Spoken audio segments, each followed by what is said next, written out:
The MG Show. What real independent journalism looks like.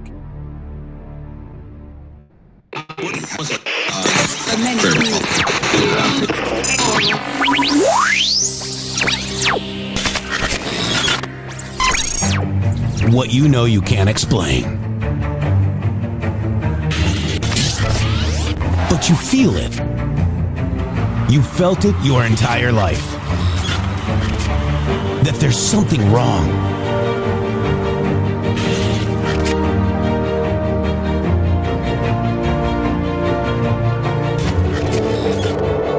You don't know what it is, but it's there.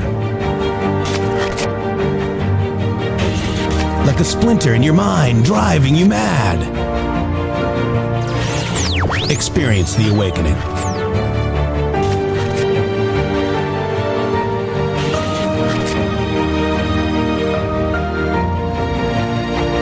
Brilliant anonymous researchers.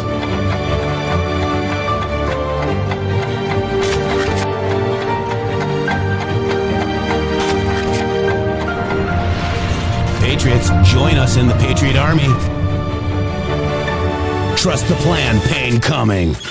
Boom, boom, boom. Let's go. RedStateTalkRadio.com, Brighteon.tv, Rumble.com/MG Show.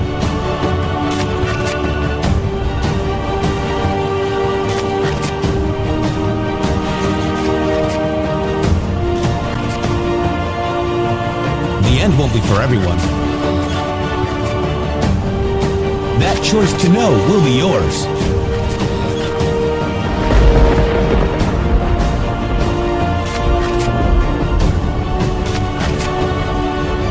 Where we go one, we go all. Fight, fight, fight, and fight we will. We fight every day right here on the MG Show. But Hello. Thank you for joining us on Facebook, because it just appeared just now. We go live at 12:05 every day right here on Facebook, facebook.com. If you want to find my Facebook and make sure you follow that account, it's what is it? mgshow.link/JeffFB. Go there and follow that account, and this show goes live on Facebook. It also goes live on X, x.com/InTheMatrix, or Shady Groove with 3 X's and 3 O's, in the Matrix, or Shady Groove.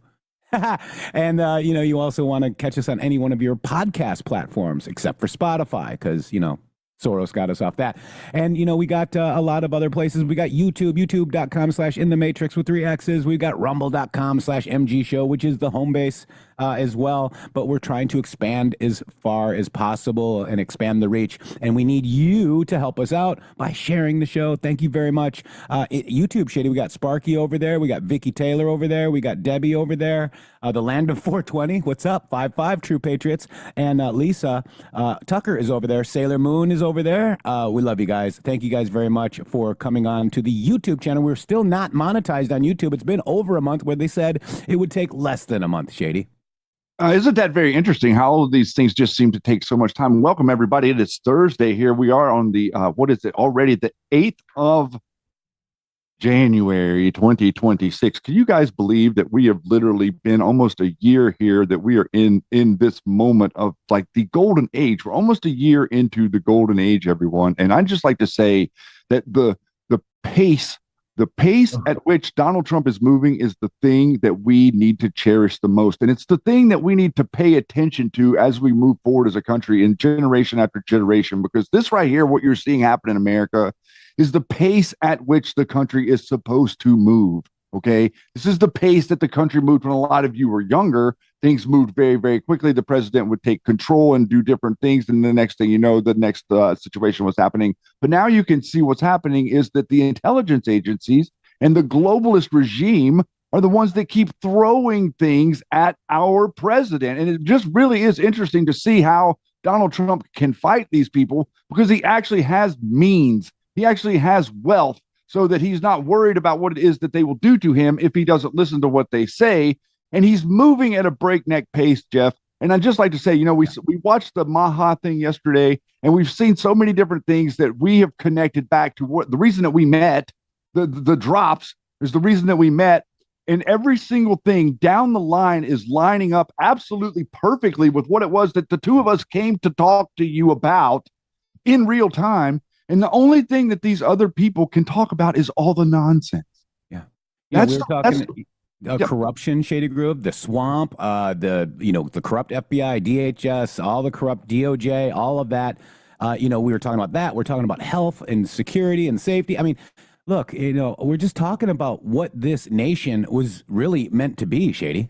We're talking about, I think the core of what we're talking about on this show that everybody else misses is rule of law and by the book. And that you, sir, and everybody else that's listening is innocent until you're proven guilty. And it's the job of the government to prove that you are innocent until proven guilty. And it's the job of the government to prove you guilty. And if the government can't prove you guilty, then you are innocent. And I think that is lost on people. All these people that want to talk about deep state target lists and all that. Nobody's taken down an imported Democrat and all this absolute nauseum that you're being fed in this the hamster wheel, effectively.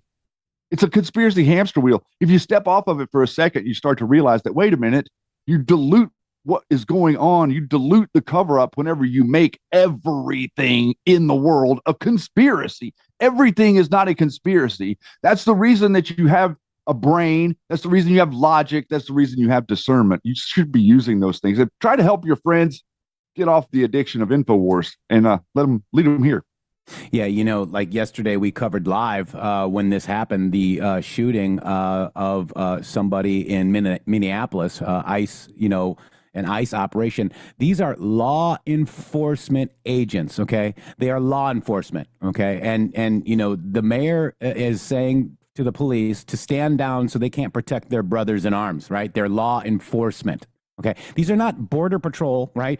These are actual ICE law enforcement agents. And if you are impeding investigations and arrests, I mean, there's got to be a line here, Shady. Throwing snowballs at people is not peaceful. Getting up and trying to block a vehicle that's on a slick patch of ice, okay, and then getting, unalived from the front of the actual windscreen. The bullet went into the front of the windscreen. That means that ICE agent was in the front of the vehicle, in front of a deadly weapon of mass destruction is what, in law enforcement, that's what it is. But you had the Minnesotans, okay, for lack of a better term, Frey, the mayor, say, get the F out of our city. He doesn't have the choice. This is what the American people voted on. You have massive fraud, guys. They are fighting to hold on to their fraud. This is fraud. They are trying everything to keep their fraud. They need your taxpayers' money for the fraud. They need fake elections for the fraud. And they need third world people coming in from other countries for their fraud. And what's taxpayer money? It's debt. It's deficit. It's money that should be going to you. It's money that should be going to children that actually need care, not some propped up fake health daycare that you're going to find this happening all across the country, Shady. Jeff, something. I understand that it is fraud, but I can even make a better comparison with these people. Let's think about what caused the Civil War. What caused the Civil War? What caused the Civil War was the Southern Democrats didn't want to give up their cheap labor. That's what caused the Civil. And now you've got all these people that admitted that. They've admitted that. Who's going to pick the oranges in Florida? Who's going to pick the oranges? Who's going to do the marijuana crops in California and Oregon? That's exactly right. Well, isn't this interesting that they seem to be wanting to hold on to their cheap labor? Would you consider a slave cheap labor, sir? Yeah. That's like the cheapest labor. So effectively, what is the difference? You're right here. What Minnesota is doing, what Governor Tim Walz did yesterday is literally exactly like what the Southern Democrats did in the beginning of the Civil War. Okay. They are trying to say that they can use the National Guard against federal law enforcement, guys. That's literally what the guy went to the microphone and said. He is confused on a level that I'm not sure anybody, he's. I'm not sure he's confused. It's either mental institution level confused or on the puppet string and will do everything he's told. Yep. Real quick, Shady. Thank you, Cram, for one subscription. Trusted five subscriptions, and then one others. Thank you, Trust. Appreciate you. And Rev Rob, 5 subscriptions to the MG Show. Shady. So basically, what Shady is saying is Governor Tim Walz declared war on the U.S. federal government. Check it out. Well, I said this yesterday. We've never been at war with our federal government. I think in this case that the National Guard is their main mission. They have a dual mission. That's declaring war, Shady Groove. He declared war right there, saying he wants to use the National Guard against federal law enforcement. I want to explain to you guys that there were governors of territories in America before the revolution that were loyal to the crown. This is no different than that. You're looking at a governor loyal to the crown, not loyal to American ideas. Yeah. It's crazy. It's crazy the way, and this goes for all of the little operators out there, the InfoWars, the Flinians, all these people. Notice how they all agree. Notice how they all agree that Donald Trump is doing things wrong. A number of them are even coming out saying that he doesn't have the right to do what he's doing in Venezuela. A number of Republicans are coming out to even say that he doesn't have the right to go get Maduro. What you're seeing that people that are protecting a system, not people that are looking out for your best interest. It's right. Clear as day. Right. And they're backing the wrong people. So yesterday they came out to back the protester that actually is her, and she admitted she was there with her wife, and they're not from these parts. I guess they might have just moved there and whatnot, but basically, she was the lead protest car as well. She was leading the protest, and she was there screaming at ICE agents all day. And then, this unfortunate incident happened, Shady. I think we got to clarify that too, because a lot of people don't understand. You hear the word protest, and you think protest means people standing along the side of the street holding a sign protesting. Well, these anti-ICE people aren't protesting like that. They've got walkie-talkies, they got CB radios, and they have cars. They're leading caravans around, so they find where the ICE agents are, and then they start to follow them. And then they call in other people, and other people get behind them. So when the ICE agents stop, this numbnut yesterday drove around them and got in front of them. The reason the ICE agents were sitting there was because they couldn't get their two-wheel drive truck up the hill in the snow. She parks in front of them where they can't move, and people start descending on them like they're dinner. Yeah. What do you think they're going to do? So I like what Leligs says there in chat. Not organic, and I can prove that it's not organic because this is the signs. I was watching protests last night on TikTok, and this is Justice for Renee Nicole Good. This is Party for Socialism and Liberation. PSL, we call them. Okay. This is a part, I'm just trying to get you to see the sign here. Already made up, same day, guys. All right. So the Party for Socialism and Liberation, the PSL, is a self-described Marxist, Leninist, communist party that is the driving force behind the nationwide Justice for Renee Nicole Good protests erupting yesterday. PSL chapters in cities like Chicago, LA, Seattle, Phoenix, Columbus, Richmond, Houston, and DC are mobilizing crowds to demonize ICE agents for doing their job under President Trump's mass deportation operation. They brand the fatal shooting as ICE terror and murder, while ignoring reports that Good weaponized her vehicle against federal officers enforcing immigration law. This is the same far-left group who consistently pushes open borders, abolish of ICE, the socialist revolution, directly opposing America's sovereignty, security, and economic nationalism. President Trump is delivering on his promise to secure the border and remove criminal aliens. Radicals like PSL want chaos and globalism instead. Real Americans stand with ICE and President Trump. How are we going to get somebody to start making some pro-America signage? It's like you don't never see a sign that is actually like from these that's pro-America, guys. Isn't that interesting? Yeah. Every sign that they make, like the whole factory is like sitting there full of anti-America sign templates. Yeah. Today, I think there are more protests out there. We've got an actual patriot out there that ICE actually joined arms with the patriot and then pummeled a leftist protester that was threatening that person because they are the party of peace, right, Shady? Yes, the tolerant party of peace. Right. Yes. So, it's, and, we all have stuff to do. We have jobs, it's not, this is not, a game. And I think that goes to one of the posts. This is not a game. And, this is the end of the Democrat Party, guys. You are witnessing the end, because if they're going to be wanting to,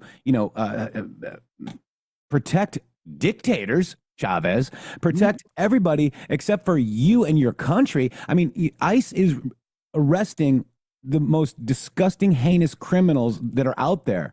Grapists, okay, I got to say stuff like that for the algorithms, right?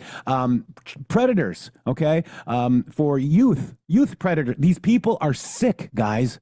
These people are sick. And why are we standing up for people that want to harm our friends and family? Even the people that are protesting, they want to harm.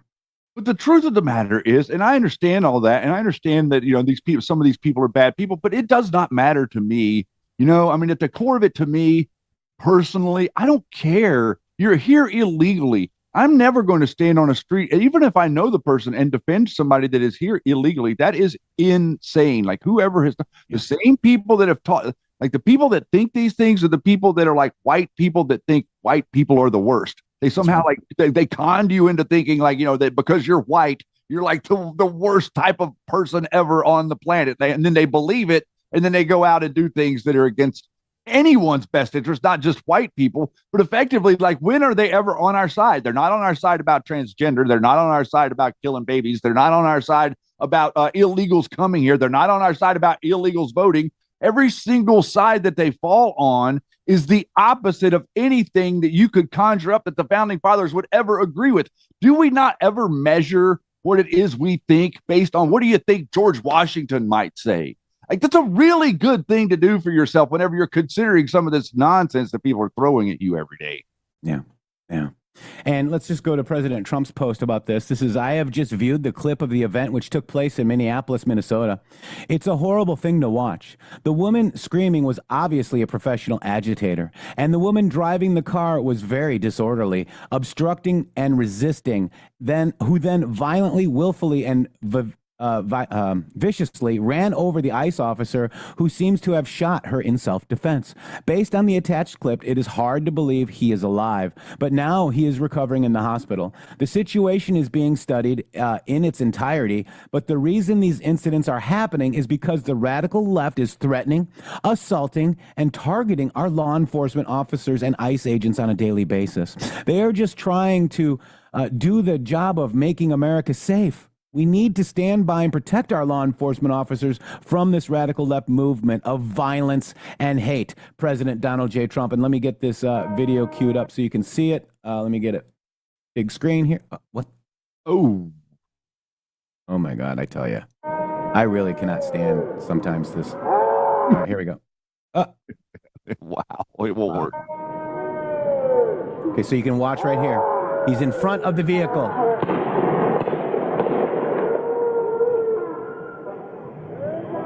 Okay. Wow. And the reason, if you, I'm trying to see if I can get it. Yeah, unexpected errors. I tell you, I can't with this. we can maybe talk it through it a little bit. That was very slowed down, and so when you hear the audio of what really happened. So number one, there was ice on the road, like literally, like there was the road had a frozen layer of ice on it. And when she crammed the gas pedal on that thing, you can see the rear tire spin before it started to move forward. So he didn't draw his weapon until she hit the gas pedal, and he thought the car was getting ready to hit him, but there was a delay because the car spun that actually allowed him the time to draw the weapon and to get the shot off that went right through the front windshield, like Jeff was saying. And if there was no ice on the road, she would have killed him.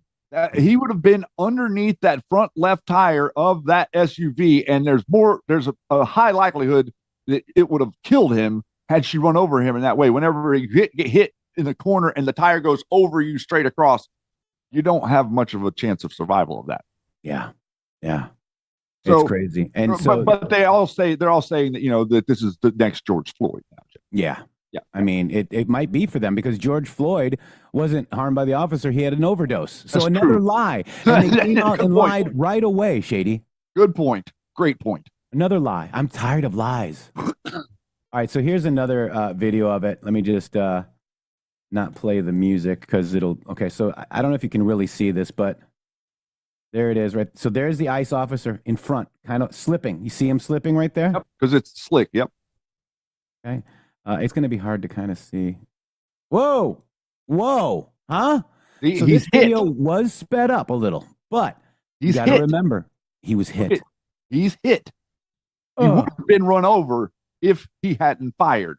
Or if there wasn't ice on the road, he would have been run underneath that car. Dude, look at that. Yeah. The car spins to the side. It knocks him over to the side instead of coming straight at him as he gets the shot off. Yeah. So I'm sorry, guys. The mainstream narrative, well, you know, some of them, right? And the Minnesota narrative is false. And if they were right, we would say that they're right, but they're not right, Shady. They're wrong.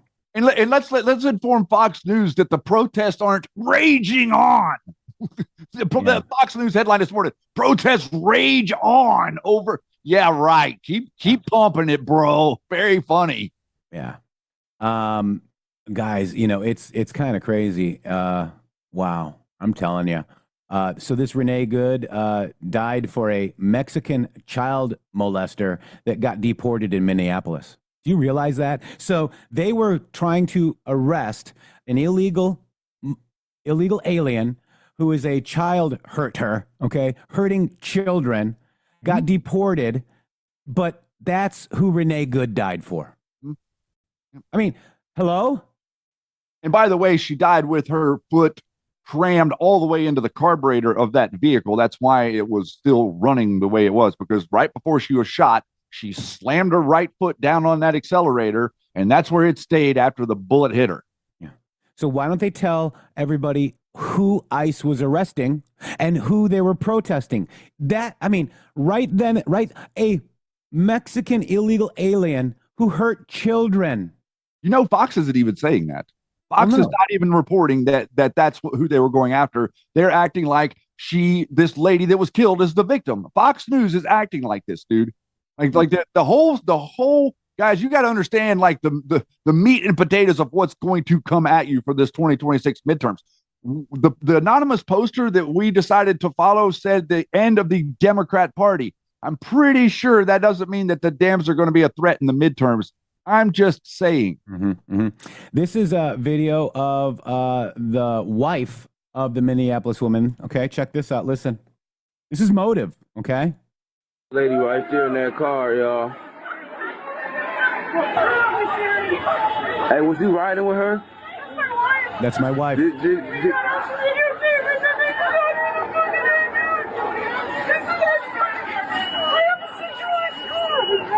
Did you call any of your people yet? I don't have. So you don't got none of her family members or anybody number? Do you know anybody on her Facebook? Alright. Damn. Bro, they just killed her, bro. They just killed her. That lady right there in the car, they pulling out. They shot her in the head, bro. Lady right there. So that's interesting, huh? Yep. So we just moved here. And so, you know, they went down there to fight with ICE agents. It's already been admitted. It is their own fault. Here's the New York Post.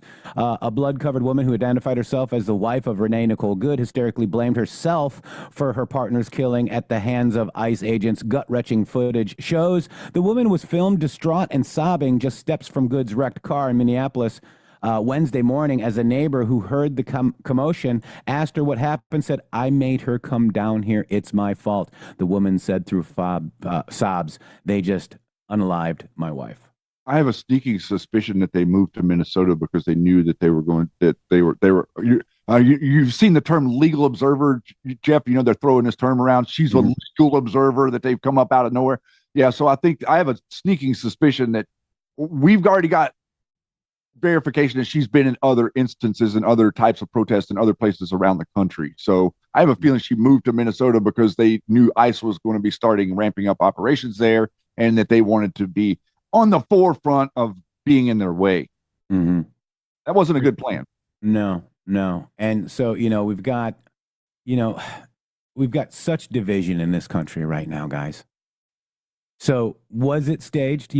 These people are sick. This is this is the wife of Renee Good, the 37-year-old Minneapolis shooting victim who attempted to run over ICE officer, appears to have been outside the vehicle filming her wife. Blocked ICE vehicles. And she is seen wearing a flannel shirt, walking around the vehicle and recording ICE officers. She later runs back to the vehicle to check on Renee. Afterwards, she tells a nearby man, "That is my wife." When he asks if she knows any of her wife's relatives she could call, she responds, "We're new here. I don't have people. I can't even breathe right now." Why was she outside the vehicle filming while her wife was blocking ICE officers? I mean, this is terrible, guys. Because she got out.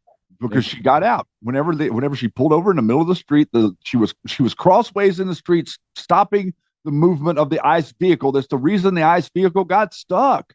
So effectively, it's like what do you call it? Whenever the Indians surround the wagon, I mean, it's an attack. So going further, witnesses that were there to see this deadly ICE incident says, quote, "She was the main car leading the protest." Quote, "She was very successful in blocking traffic, so it looked like she was impeding federal officers." Quote, "Definitely. Yeah, that was her goal, JD." Looked like, yeah, it seemed like that was pretty clear. Not looked Woke like. up to some commotion. I heard some whistles going on out front, so I came downstairs to see what was going on. Wasn't even dressed. And there was a car, the Honda Pilot that's crashed over there now. There was a car blocking the 2 lanes of Portland traffic. And the ICE agents got out and they were saying, "Get out of here, get out of here." And she was what looked like trying to turn around. And the ICE agent was in front of her car and he pulled out a gun and put it right in, like his midriff was on her bumper, and he reached across the hood of the car and shot her in the face. It's like 3-4 times.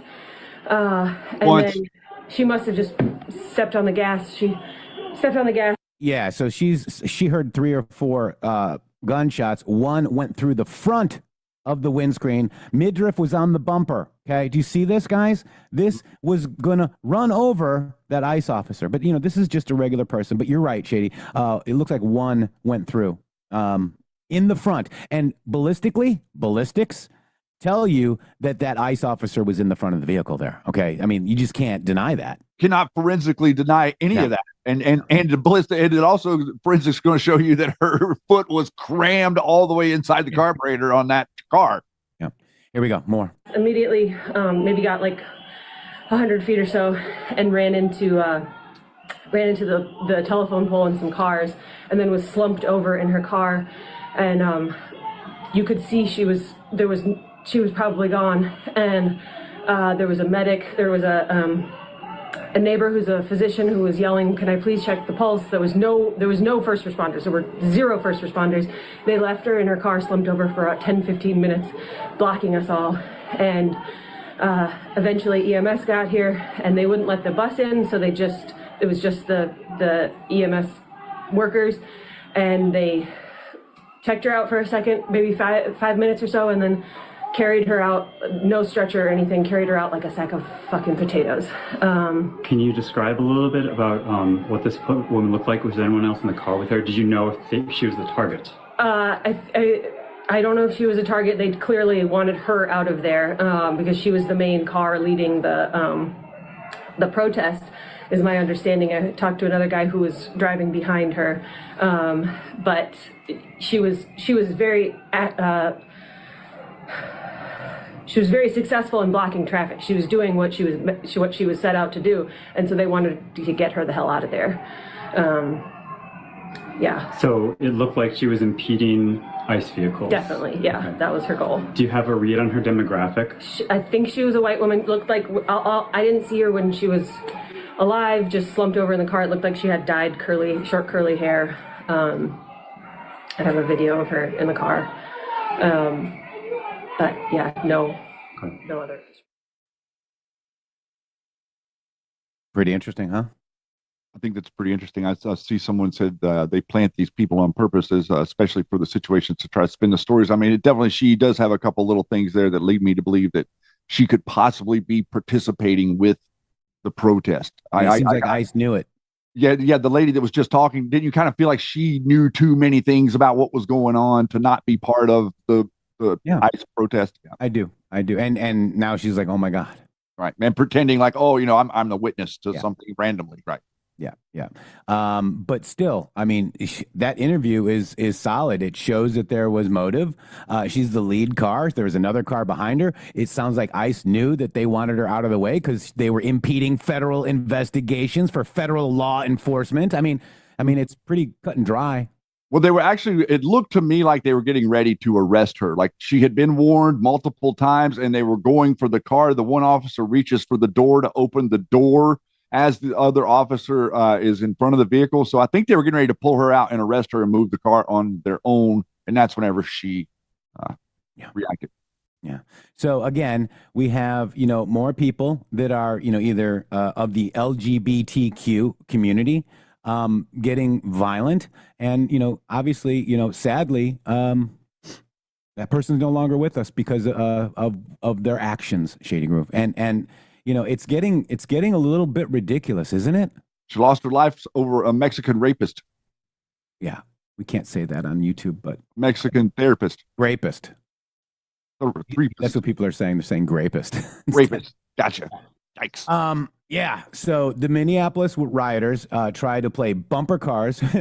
I mean, this is what they're doing. I mean, this is my post. Minneapolis rioters are trying to play bumper cars with ICE agents doing their job enforcing our laws. One Karen floors it straight at an officer, gets ventilated point blank through the windshield, clean self-defense. Back to blue and the badge in tactical gear. ICE is cleaning house under Trump. Keep coming for them, and they will be ending up in body bags, sadly, Shady Groove.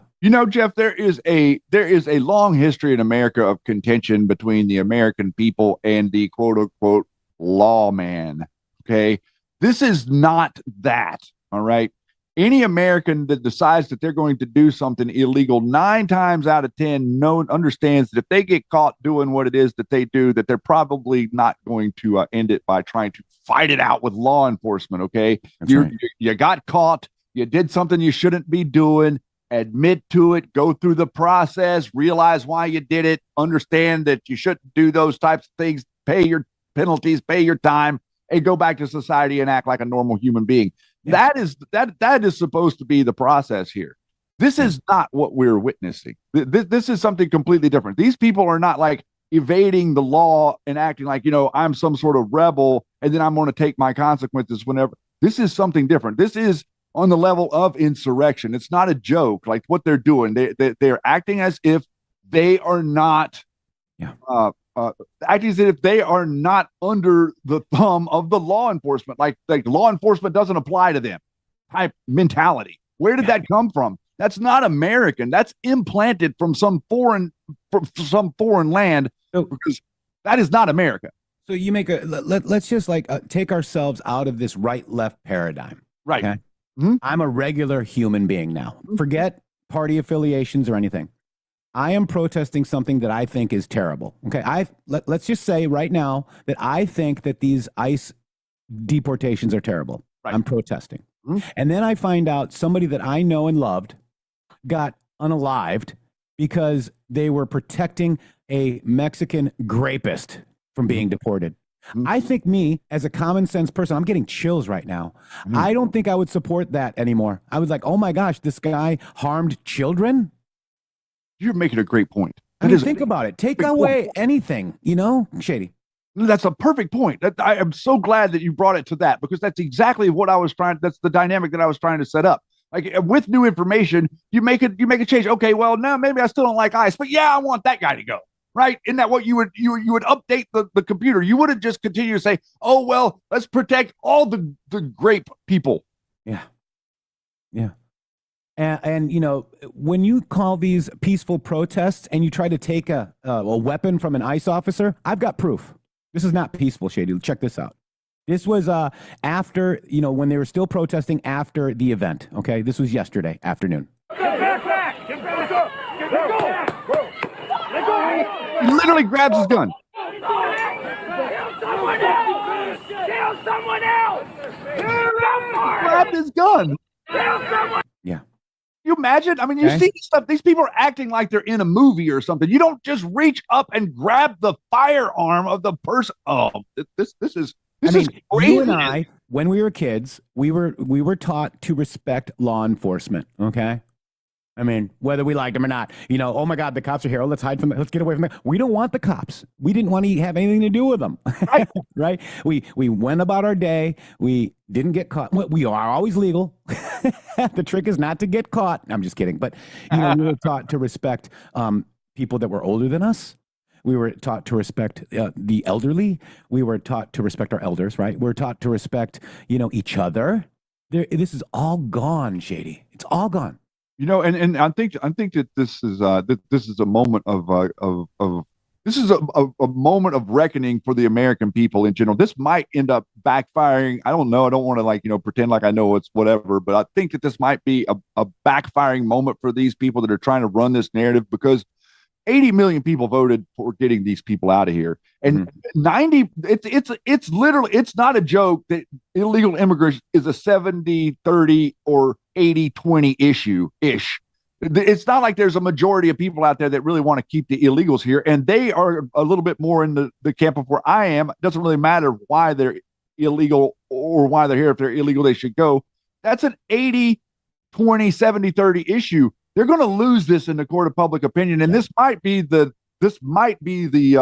camelback straw that breaks the mainstream media and gets their licenses revoked. Camel what? The camelback straw. The straw that broke the camel's back? Yes. Or stubbed his toe? Oh no. You see that? Oh boy. All right. So. Oh boy.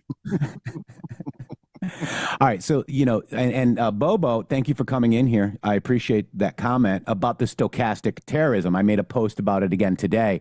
These media people and the politicians are using stochastic terrorism to. Let me just get the definition, because I think this is going to be the libel laws will be the end of the MSM, guys. Because I mean, look at this. This is. I agree with that. Stochastic terrorism is the use of mass communications to incite random actors to carry out violent or terroristic acts that are statistically predictable, but individually unpredictable. In short, remote control, unaliving by lone wolf, Shady. Right. I mean, and that's exactly this. Look at this. Left-wing agitators right here. These are, we're going to effing find you, and we're going to effing kill you. You're going to effing die. Look at this. Guys, I don't want to play because it's so disgusting, but here, let me see if I can get it. I'm going to try to censor if I can. You know how good I am at this, right? Mm-hmm. Here we go. You did great. Fuck you! Fuck you! You're gonna fucking die,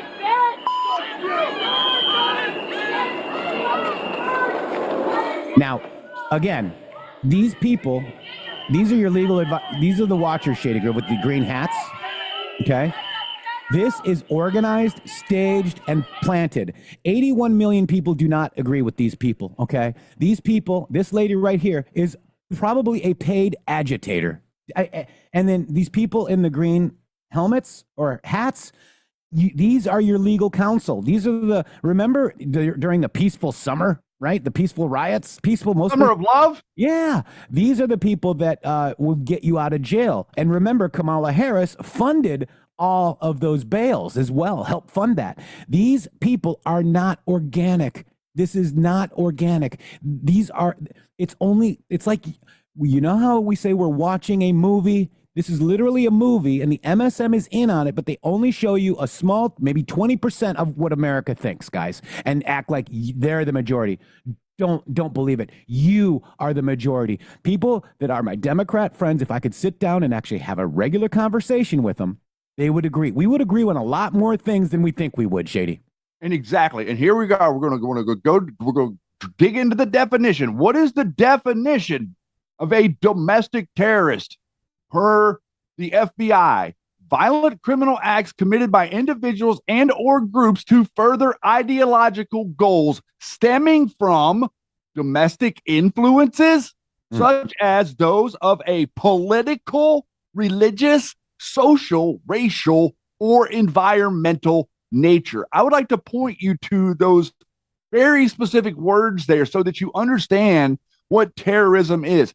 I don't believe in just point and click calling anyone a terrorist. And no matter of fact, it's a very slim definition that you could actually put these people into because it's right there in front of you. If it's political violence, religious violence, social violence, racial violence, or environmental violence, there is none of that right there that is immune from being terrorism, guys. This is a political agenda being pushed by a political entity. It's actually a foreign political entity. I was going to say that. It's paying the domestic terrorists. That's right. That's why this is international.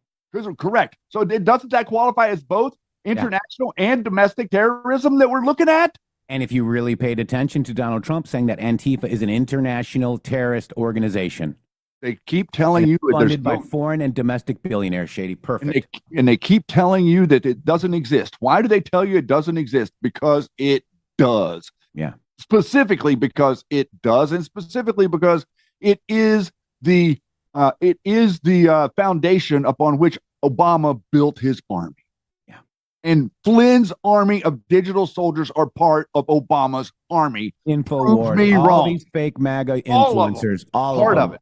All of them. These people that can't think that think Israel is puppeting Donald Trump, that think Charlie. They're effectively now probably thinking that Charlie Kirk had himself murdered. I mean, they just worked themselves back around to the same exact. I mean, it's the ridiculousness can be just pulled out of a hat, right? Yeah, we can say anything if we can say anything.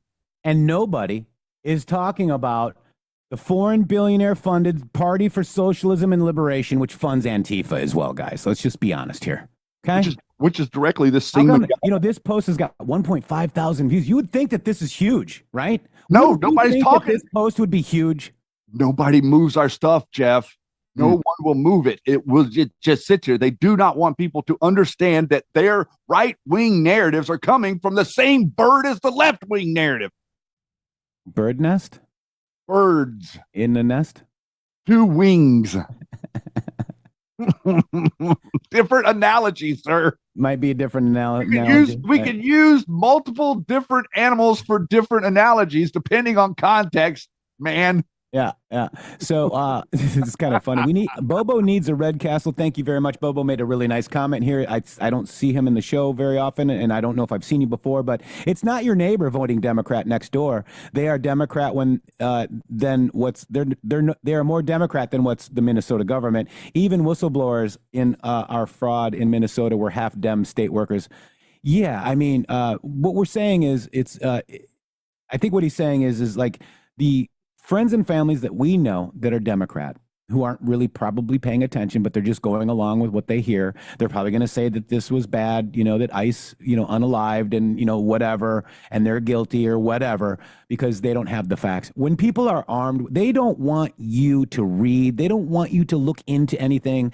CNN, MS Now, here's what you need to know. Here's what we need to tell you to think. I don't like to be told what to think, Shady. This is CNN. All right, so here's what we got today. We got that happening. We broke it live yesterday on the show. I kind of wanted to go in and just describe what's happening here again. This is let me just play this one more time to just put the cap on it. This is the actual lady right here that was in the car. And then this is that neighbor. We probably heard part of it, but they clearly wanted her out of there because she was the main car leading the protest, is my understanding. I talked to another guy who was driving behind her, but she was very successful in blocking traffic. She was doing what she was set out to do. What she was paid to do. Shady. By foreign influencers. Uh-huh. So I think we brought that full circle. Shady Grove, what do you think? I think that we did really good bringing that full circle, and I'm hoping that everybody connects that every time that we show you a signage that has a proclamation about who made the sign, and they're not afraid of the reality to show you. In other words, they could easily make that sign without their little advertisement on it, couldn't they? But they want to make sure that everybody knows who's making the sign. even though they know that leads us right to the foreign billionaires that make the sign. Isn't it interesting that they still do not care about that optic? Yeah, it's kind of wild, isn't it? It really is. It is. All right, Shady Grove, we've got really big news here. This is the Rumble wallet, guys. It's brand new. We got a couple of donations yesterday, and thank you. But they can freeze your accounts. They can shut off your cards, lock you out of your own money overnight. Banks don't protect you. They control you. That's why real financial freedom starts with ownership. Introducing Rumble Wallet, a wallet built for people who refuse to give up control. With Rumble Wallet, you just don't buy digital currency. You don't just buy digital currency like Bitcoin and Tether. You can own Tether Gold, real gold on the blockchain. Through Tether Gold, you get direct ownership of physical gold bars, each one fully allocated, verifiable by serial number, purity, and weight.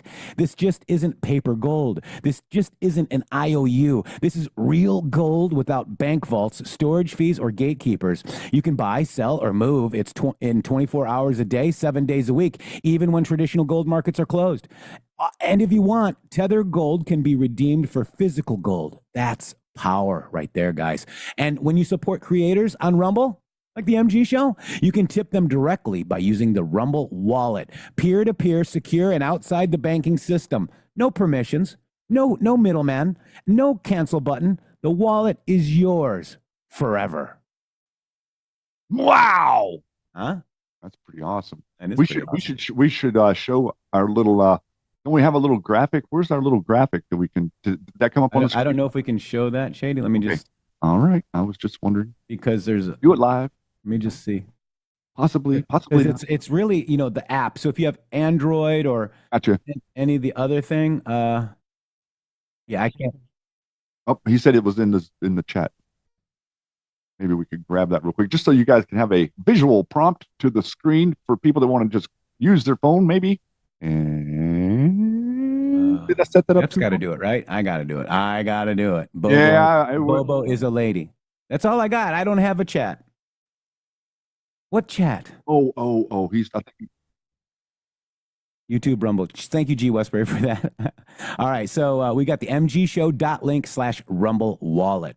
Go ahead and pin that, Yeti. Thank you. Awesome. Thank you. And then let me get that over to here. And this is your graphic. Go ahead and take a picture of that. Get over there with the crypto wallet. And you avoid any Rumble fees, and you avoid any fees whatsoever. It all goes to the MG Show, guys. Wow. That graphic. Thank you, Yeti. Appreciate you. Thank you. Sorry about that. Wow. All right. You did it, though. Look at us. I mean, it's like what are we on, like the fourth show, and we're working like a well-oiled machine over here. Apologize for that. Oh boy. Oh Lord. And then now you're gonna tell me about frogs. I don't know. You gonna tell me about the frogs? I set him up and he didn't do it. He just laughed on his own. I don't like him putting chemicals in the water that turn the friggin' frogs gay. Yes, sir. Oh my God. So let's listen to InfoWars, because that guy is spot on. Spot on. Huh? My God. And then we're gonna have people, but the frogs do turn gay because oh my God, stop it. There we go. And now you're gonna tell me it's good to eat your neighbor. I'll eat your ass. I will. I will. Is it like a 3 for Thursday? It is. Gotcha. It is. So the bottom line with what we're saying is Minnesotans and their leadership are encouraging disobedience and violence against law enforcement. Full stop, guys. And that breeds situations such as George Floyd and Renee Nicole Good. This is on you, Mayor Frey and Governor Tim Walz. This is on you. This is on you guys. They are currently trying to apply for the Insurrection Act to be utilized against their state. That's what's going on between Illinois, Minnesota, and California. As a matter of fact, Jeff, it was interesting. I went back yesterday, and we only watched a portion of the press conference, but it was interesting to see Brooke there talking about all the different updates they're doing to the nutritional the pyramid and all these different things. She said 22 states are unwilling to share with the federal government their SNAP benefit data. 22 states, guys, are not telling the federal government who is getting food stamps. Okay. That is half the country. That is unacceptable. And it is time, in Shady's opinion, that none of these states get another red cent until they turn over that data, because this is the way that they're continually funding numbnut protests in the streets, is by keeping these people fed. If you don't keep them fed, paying them to protest isn't going to work, because that's not enough to keep them fed. You understand this? The SNAP benefit data not going to the federal government is absolutely insane, that we're even in a situation where we can say that out loud. Yeah. I love that Robert Kennedy, dude, Junior, look at what he posted on X. Check this out. Good. I saw it. The pyramid doesn't work. We've already tried it. It's upside down. What? Sir, the pyramid is upside down. Turn the pyramid upside down. You can't be serious. That would put butter and fat at the top of the damn food pyramid.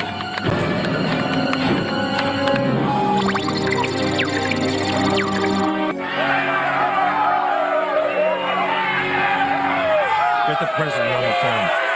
Tell him to have some steak with his butter. The Have pyramid. a lot of steak with your butter. Everything has meaning, Shady. Okay. They just flipped the pyramid upside down. We just stuck that all-seeing eye right in the dirt, and you can see all the people standing on top of it, can't you? That's called America, isn't it? Mm-hmm. That was from Secretary Kennedy, Shady. That, I mean, look, how awesome. Hmm?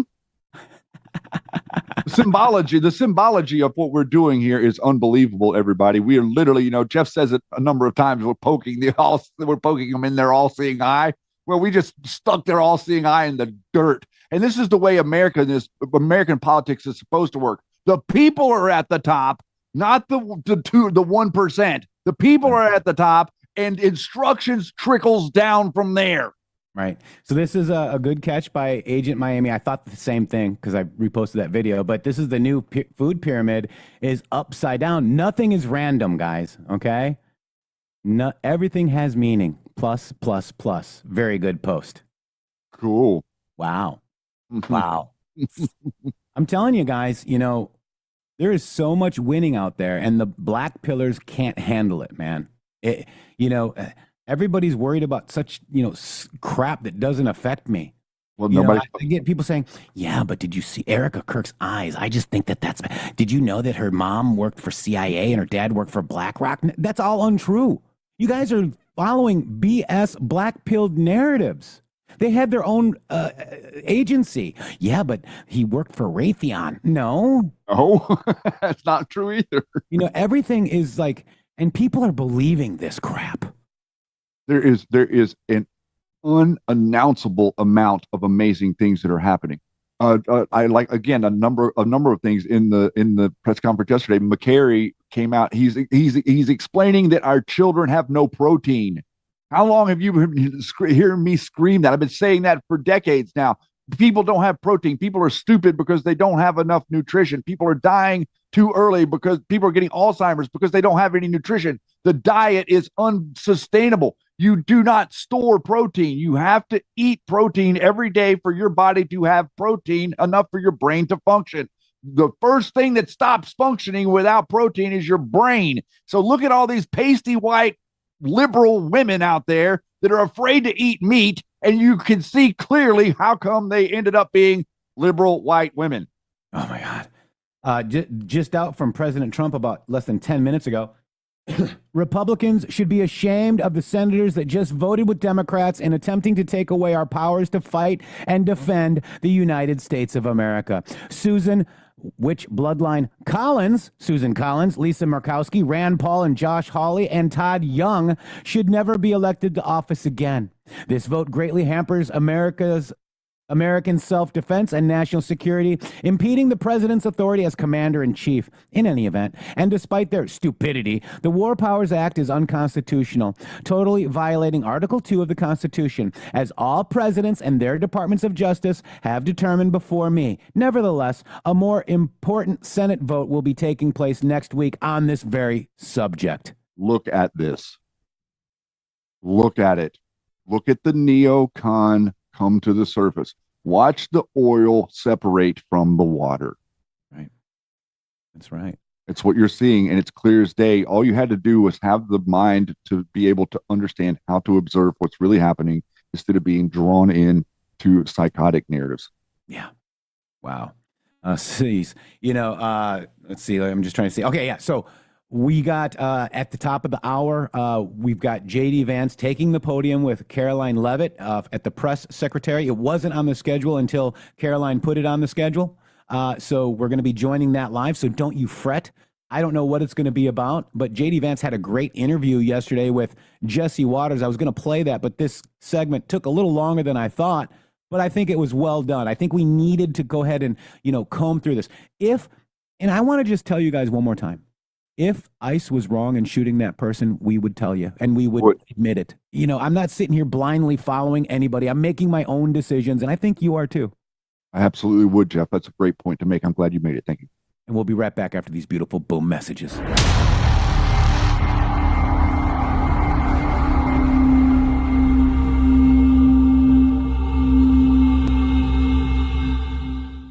Hello to all of you beautiful patriots out there. First of all, let me just thank you all for supporting this show. We wouldn't be here without you. But I have a huge announcement regarding donations. It has come to our attention that using the Rumble app is taking an additional 30% of your donation to the show. Let me explain. According to our TOS, Rumble takes 20% of all donations made through the web browser. And that's a 20%. It's a good deal if you consider other platforms like YouTube and such. There is a hidden cost that we just found out. For example, we received the generous $500 donation from Spill Tea, and thank you so much for that, from the Rumble app on Apple.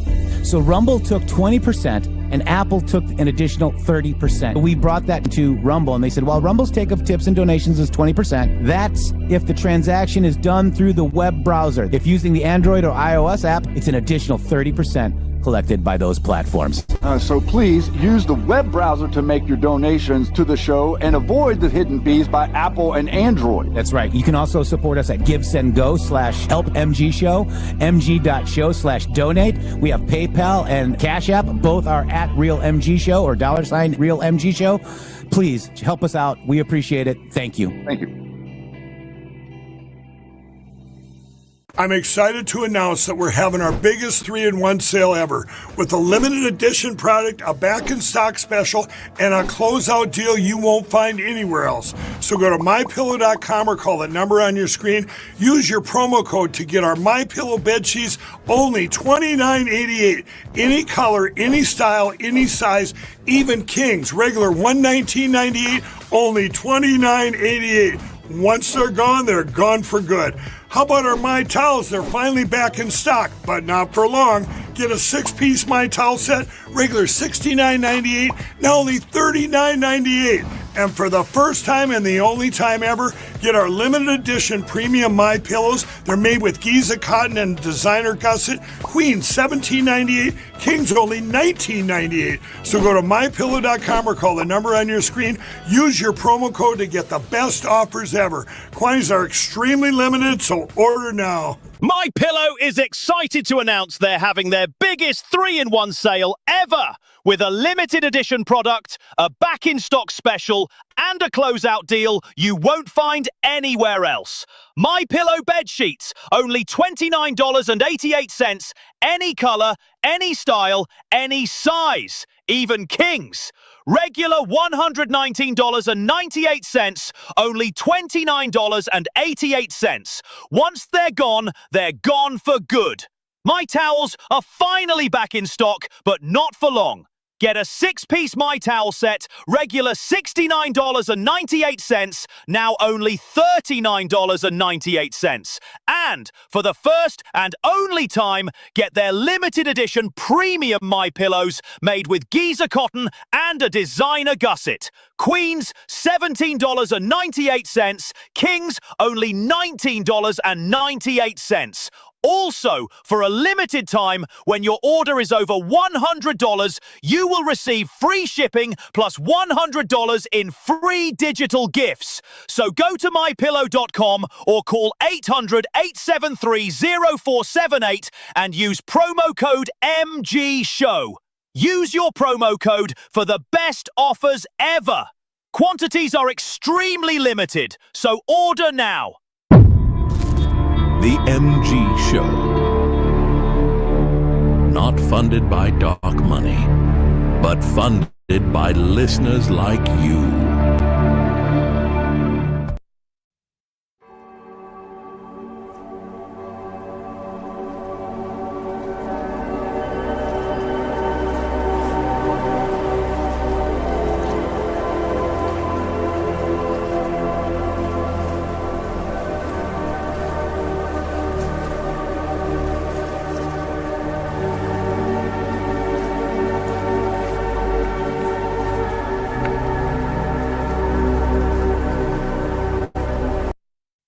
The chains are breaking, our truth ignites the skies.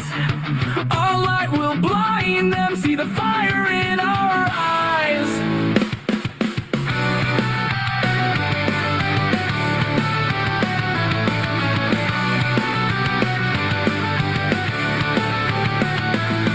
We've ripped apart your shadows, your lies dissolve and fade. The people rise in triumph, our hearts will not degrade. No lies can bind us, your wars are running thin. Our radiant love is roaring, let the victory begin. You tried to cage our spirit, but our flame just burns too bright. Our light will blind the warlords with a spark that ends their night. Red wave, white squall, we're soaring, we'll never fall. In God we trust, we've answered freedom's call. Our light will blind them, the shadows turn to dust. The game is over, cause the public knows we trust. Your war machines are crumbling, your schemes are breaking down. Our joyful light unveils the truth in every stolen crown. You warlords built your empires on blood and twisted lies. But we're awake, we're alive with the fire in our eyes. You tried to steal our future, but we've claimed it here and now. Our light will blind the warlords and we'll never bow. Red wave, white squall, we're soaring, we'll never fall. In God we trust, we've answered freedom's call. Our light will blind them, the shadows turn to dust. The game is over, cause the public knows we trust.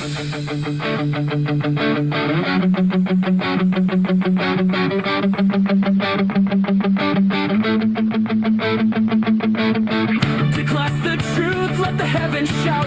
Our shining love will turn the world about. No more bleeding our dreams, no more stealing our land. With the Bible as our shield and our faith within our hands.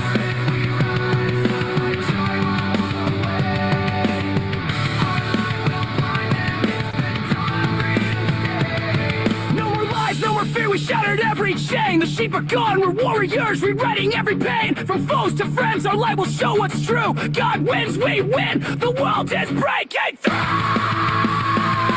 Red wave, white squall, we're soaring, we'll never fall. In God we trust, we've answered freedom's call. Our light will blind them, the shadows turn to dust. The game is over, cause the public knows we trust. Our light will blind the warlords, their wars are dead and gone. America's on fire, and the fight goes on and on. In God we trust, our shining love will stay. The world's united and we've won the final play. Oh, C Page, Rebel Valkyrie 17 over there on the X platform. That video has got 116 views. Wow. It was very good. Thank you, Rebel Valkyrie, C Page. We love you. That was awesome. Yeah. I mean, you know, the talent that everybody is doing. I'm trying to play, you know, everybody's songs that are doing this. I see Mikey texted me. Mikey, just give me like, I need to like, give me one. Yeah, he gives me like 10 songs. I'm not sure which is which. And I love you, brother, but I was kind of busy. I couldn't watch all those yesterday. But I want to real quick mention something here. Our brother Finn is actually heading east. His father went into the hospital last night, so he's heading back east. And we're calling on all the prayer warriors to go ahead and say a quick prayer for Frank, as your prayers have helped our brother in freedom, our favorite troll, Finn. God bless you, brother. Oh my goodness, bud. God bless you. And don't hesitate to message me, or if you need anything from us, sir, or anything at all, just don't hesitate to let us know. Pray for Frank, everybody. We will hold him. We'll hold him close, and let us know what's going on, bud. And have safe travels. It's I don't know exactly how you're traveling, but if you're driving, it's it's like dodging Plinko out there.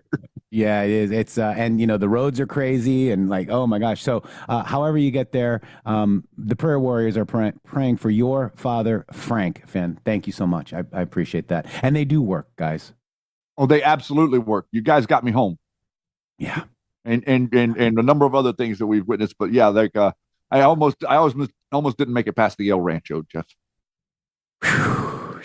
They almost got me at the El Rancho. You were like pedal to the metal, and I literally bugged out. I don't know if anybody's ever been to the El Rancho Hotel in Gallup, New Mexico, but I highly don't recommend it.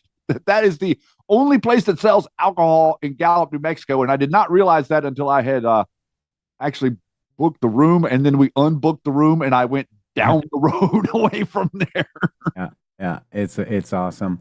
Let's see, where are we at now? So we're waiting for JD Vance. Okay, so we're waiting for the press briefing by Caroline Leavitt and the vice president. We're waiting for that, so don't worry, don't you fret. I've got my eyes on it. In fact, you'll hear them saying, "Oh, hello, hello." Okay, we got it. But again, it's very important to understand that these protests are not organic. They're fake. And they're funded by, organizations like the Party for Socialism and Liberation. Yeah, not completely innocuous things like that. No, they don't care about your country. They don't care about your constitutional republic. Okay, so we're going to be watching New York, and we're going to be watching California, because it looks like they're going after Newsom's fraud there as well. Well, if you thought the daycare center fraud was big, wait till you start to see the illegal immigrant fraud type stuff that's going on, and also the housing. Healthcare fraud. So it's going to be the housing fraud there as well. Yes, housing, healthcare, and illegal immigrants. The healthcare thing, it looks like they've been doing is they've been qualifying people to be doctors. Also, guys, know how they qualified people that weren't Americans to be CDL large truck drivers? Well, it looks like they've also been qualifying foreign illegal immigrants to be doctors, and they also have fake patients that the federal government is paying for their health care, guys. This is a ball of yarn that it's going to take a minute to unwind. So let's pull on a little string. Here it is. Listen, I'm uniquely situated. I served in the legislature there in California before the president appointed me to be the U.S. attorney down in Los Angeles. The first thing I did was create the Homeless Fraud and Corruption Task Force. California has spent $24 billion in the last 5 years on homelessness, and no one can account for where that money has really gone for. So the first thing I did was set up that task force, and all we did is follow the money. We already charged millions of dollars in fraud. I can tell you more charges are coming probably as soon as this month, and that's just the tip of the iceberg. Nobody has looked at the fraud in California because every level of government has been owned by the Democrats here in the state of California. Just a tip, Shady. Yep, and that's interesting, isn't it? Isn't it interesting that everything the Democrats touch turns to corruption? They need that. But the thing is, man, this is the thing. If everything and everybody in the system is corrupt, there is no there's no boundary. Think about that. If they're all corrupt, then you have to be corrupt to be in the system at all. That's it. That's the 100% reverse. They've effectively made the corruption their system. Yeah. So this is what I posted today. The Democrat Party would collapse overnight without endless taxpayer funding, fraud, election fraud, mass importation of third world migrants. Strip away those three things, and they're a 20% party at best. That's why they fight like hell to protect them. Their survival depends on it. You are witnessing and watching the systematic destruction of the old guard, Shady. That's exactly what we're witnessing and watching. Oh, except for Pastor Shadley. Oh, Pastor Shadley says nothing's happening. Yeah, nothing's happening. Nothing's happening. I mean, we can't even. We have a 2-hour show, Shads. We're not right? even. I can't even like. We're not even covering like all the other stuff. It's so much. There's so much. We're trying to figure out what is the priority, but everything is so awesome and interesting. Even everything is awesome. Everything is awesome and interesting. We can even dig into all of these. We haven't talked about the defunding of all of the United Nations things today. We haven't talked about the housing bubble or what the big firms are doing in housing or what Donald Trump is getting ready to do on that. I will talk about this. Arabella Advisors, long labeled a leading left-wing dark money consulting hub, is facing intensified Republican scrutiny. Proposed legislation targeting its network and ongoing investigations onto how funds flow through its affiliated nonprofits. The fall and rise of the left's premier dark money network. Where did you hear this first, Shady Groove? I heard it from the MG show like 5 years ago. Wow. A few names have accrued so much infamy among Washington, D.C. conservatives, such as Arabella Advisors, the consulting firm which until recently ran a sprawling network of liberal nonprofit organizations, has acquired a similar status to the likes of megadonors George Soros and Bill Gates in certain right-wing circles. Among others, conservatives accuse the consultancy of operating as a multi-billion dollar dark money ATM for left-wing causes, allowing foreign money to flow into American politics and blurring the lines between charitable work and political advocacy. The Republican crusade against Arabella, this should be the We the People crusade against Arabella, has produced legislation, congressional investigations, litigation, and even investigation from the district's attorney general. Following years of pressure, Arabella announced that it would be shuttering to replace the firm in what was announced as a trio of nonprofit organizations previously managed by Arabella has formed a public benefit corporation called the Sunflower Services, would take over some of its operations. Wow. You heard it here first, and now it's destroyed. You are watching the destruction of the old guard. Yeah, but it popped up as something else. What? Sunflower Services. Yeah, well, it's some of its operations. I know, but isn't it interesting how that once so much attention is paid to something, they have to flip it to something else. Like if the company gets all backed into the corner, they changed and put an apostrophe in their name, and then they're a completely new company. Yeah. Very interesting the way that they move. It's all about optics, and it's all about thinking that you're too dumb to figure out what it is that they're doing. Our messaging is what needs to get better, and people to recognize that, you're, like Jeff was saying earlier, you've been listening to people that aren't prioritizing what it is that's important for your life. What we're trying to do here is we see the conspiracy, but we understand that the conspiracy isn't really benefiting you. What benefits you is whenever your economy does better. Yeah. What benefits you is whenever the illegal immigrants get out of here. What benefits you is whenever the border is secure. What benefits you is whenever the price of precious metals goes up. What benefits you is whenever the president of the United States does something insane, crazy, like go out there and confiscate an oil tanker that's being flanked by 2 Russian destroyers in the North Atlantic and drop our people right on the deck and turn that thing around and send it back to America. And Russia says, oh, please. Oh, thank you. Goodbye. Just make sure our guys get home safe. Make sure our guys get home safe. That's literally what just happened. And you don't hear a breath of the psycho media talk about that. And now you got Donald J. Trump basically shots fired against the military-industrial complex right here. All United States defense contractors and the defense industry as a whole, beware. While we make the best military equipment in the world, no other country is even close, defense contractors are currently issuing massive dividends to their shareholders and massive stock buybacks at the expense of and detriment of investing in plants and equipment. This situation will no longer be allowed or tolerated. Also, executive pay packages in the defense industry are exorbitant and unjustifiable given how slowly these companies are delivering vital equipment to our military and our allies. Salaries, stock options, and every other form of compensation are far too high for these executives. Defense companies are not producing our great military equipment rapidly enough, and once produced, not maintaining it properly or quickly. From this moment forward, these executives must build new and modern production plants, both for delivering and maintaining this important equipment and for the building of the latest models of future military equipment. Until they do so, no executives should be allowed to make in excess of $5 million, which, as high as it sounds, is a mere fraction of what they are making now.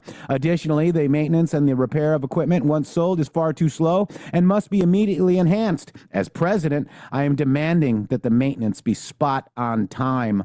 Therefore, I will not permit the dividends or stock buybacks for defense companies until such times as these problems are rectified.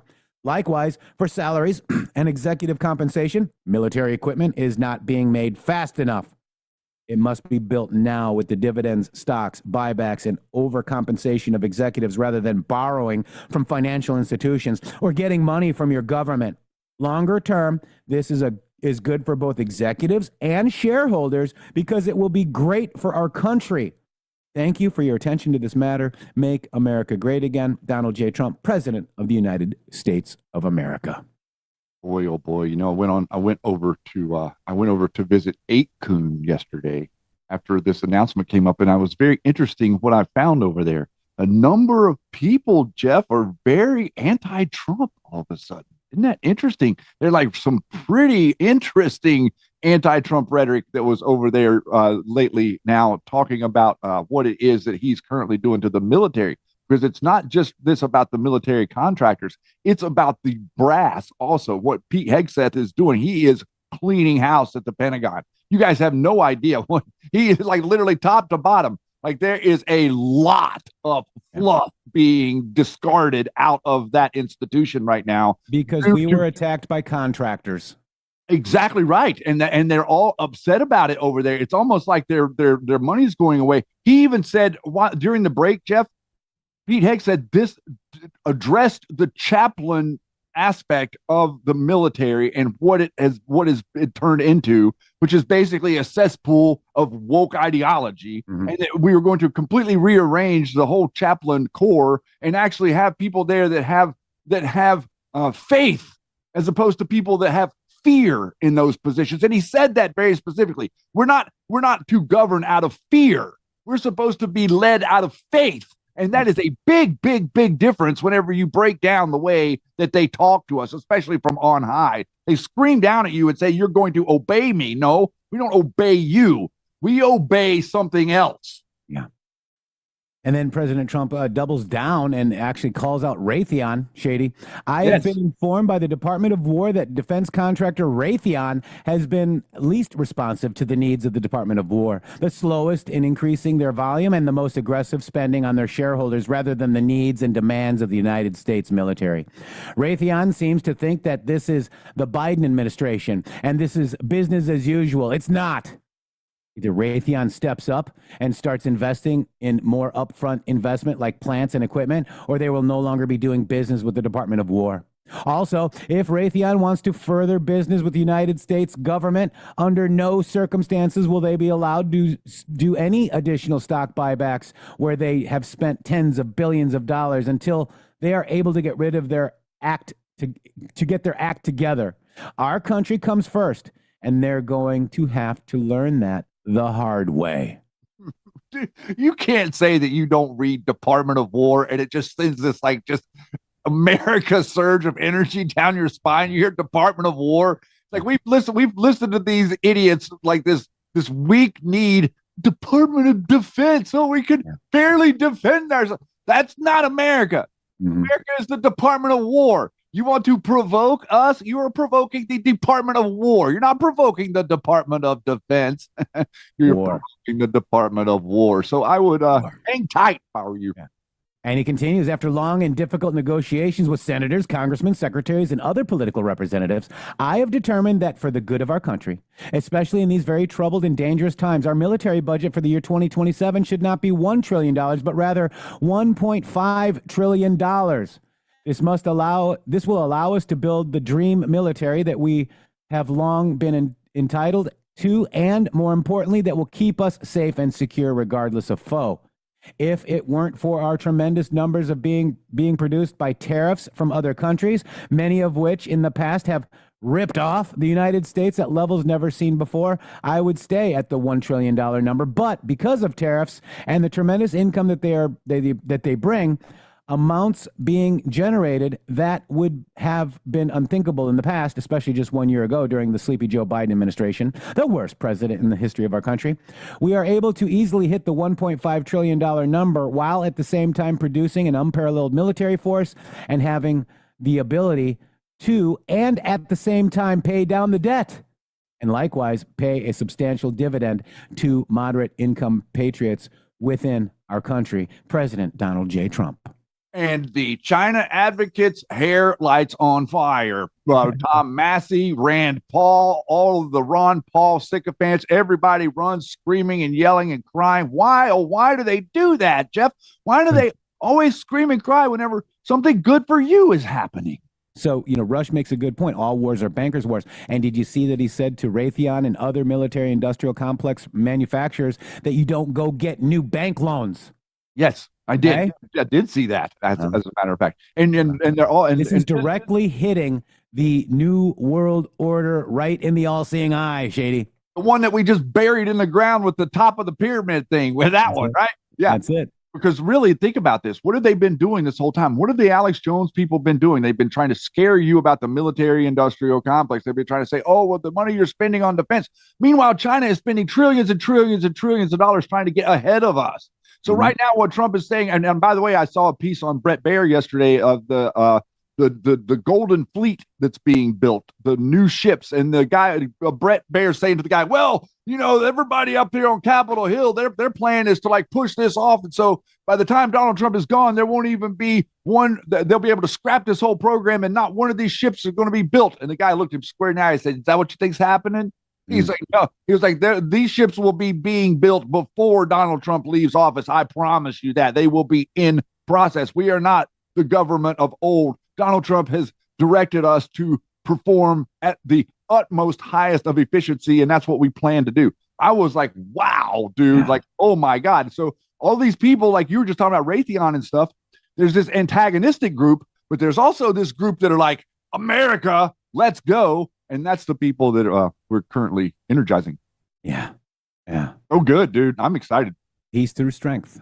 Peace through strength. Don't mess with us. All you got to do is not mess with us. It makes sense. Peace through strength.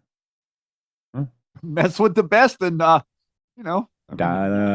like the rest. All right, so light it up with your foot on the gas pedal. We got 1775 coffee, guys. Still haven't tried 1775 coffee? Now's your shot. The 1775 starter kit just dropped only 1,000 units, guys. So you're getting the bold, dark roast that hits hard, the smooth, medium roast, and the Vitality Mushroom Coffee for the clean energy and laser focus. No crash.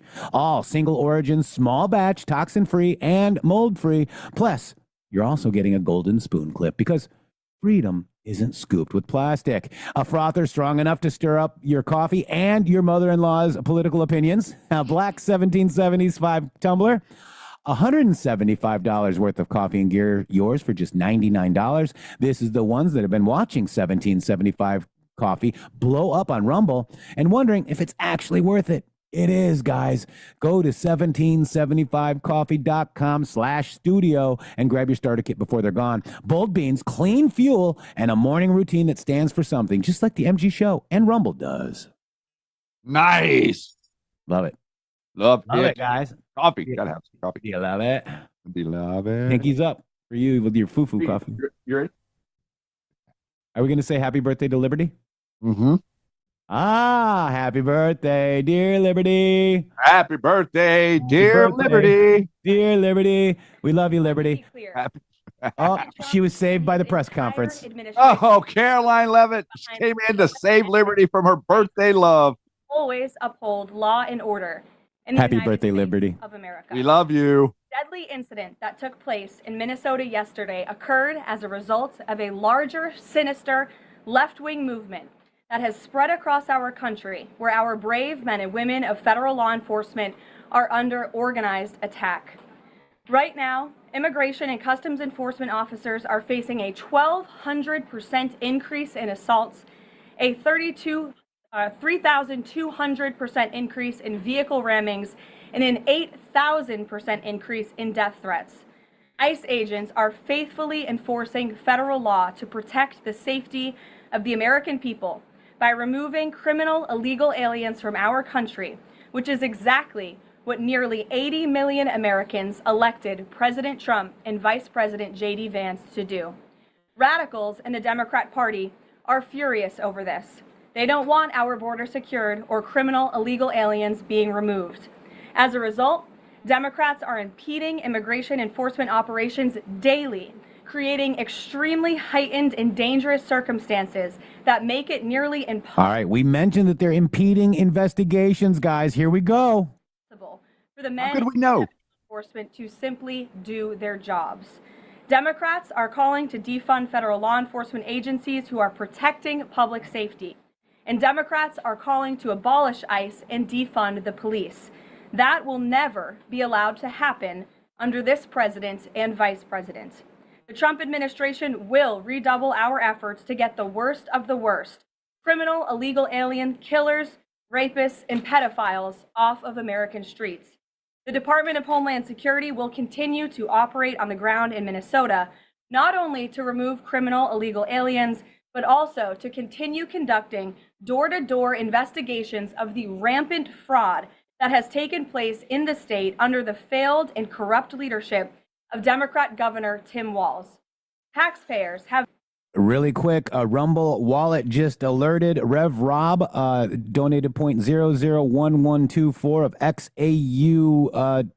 Thank you so much. Thank you. Thank you. That's cool. Yeah, thank you. Our Rumble Wallet just dinged, Shady. Nice. You heard it ding? Yeah, I got it. Yeah. Thank you, Rev Rob. been ripped off to the tune of billions of dollars in this one state alone. And that is going to end, and people are going to be held accountable. The Trump administration has activated thousands of federal agents, doubled the number of U.S. attorneys in the DOJ office in Minneapolis, and surged resources to hold fraudsters accountable and demand justice for law-abiding American taxpayers and citizens across our country. And that's what brings the Vice President out here with me today to discuss all the Trump administration is doing and to make an additional important announcement on this front. So please, Mr. Vice President, will be joining us now. What could this announcement be, Mr. Vice President? What do you got for us, sir? Let's see what happens. Great. Well, good afternoon, everybody. Is he going to do the meme?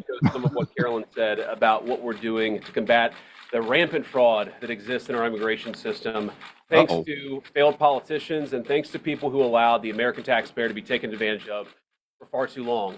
I think it's important to understand why this matters to the American people. I am a father of 3 young kids, a lot of people in my generation. What's that going on there? What is the clacking? Okay. Those are called cameras. Oh, they were clicking on the camera. They're still clicking. Yeah, they're just clicking. Yep. Good God, stop it. Calm down.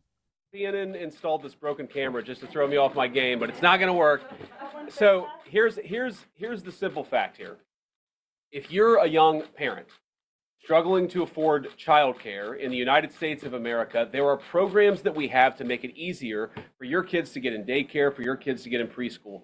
Those programs should go to American citizens, not be defrauded by Somali immigrants and others. Make it hard for you to get the access to the resources you need. But number 2, making it easier for people who shouldn't even be in this country to fleece the United States and our taxpayers to begin with.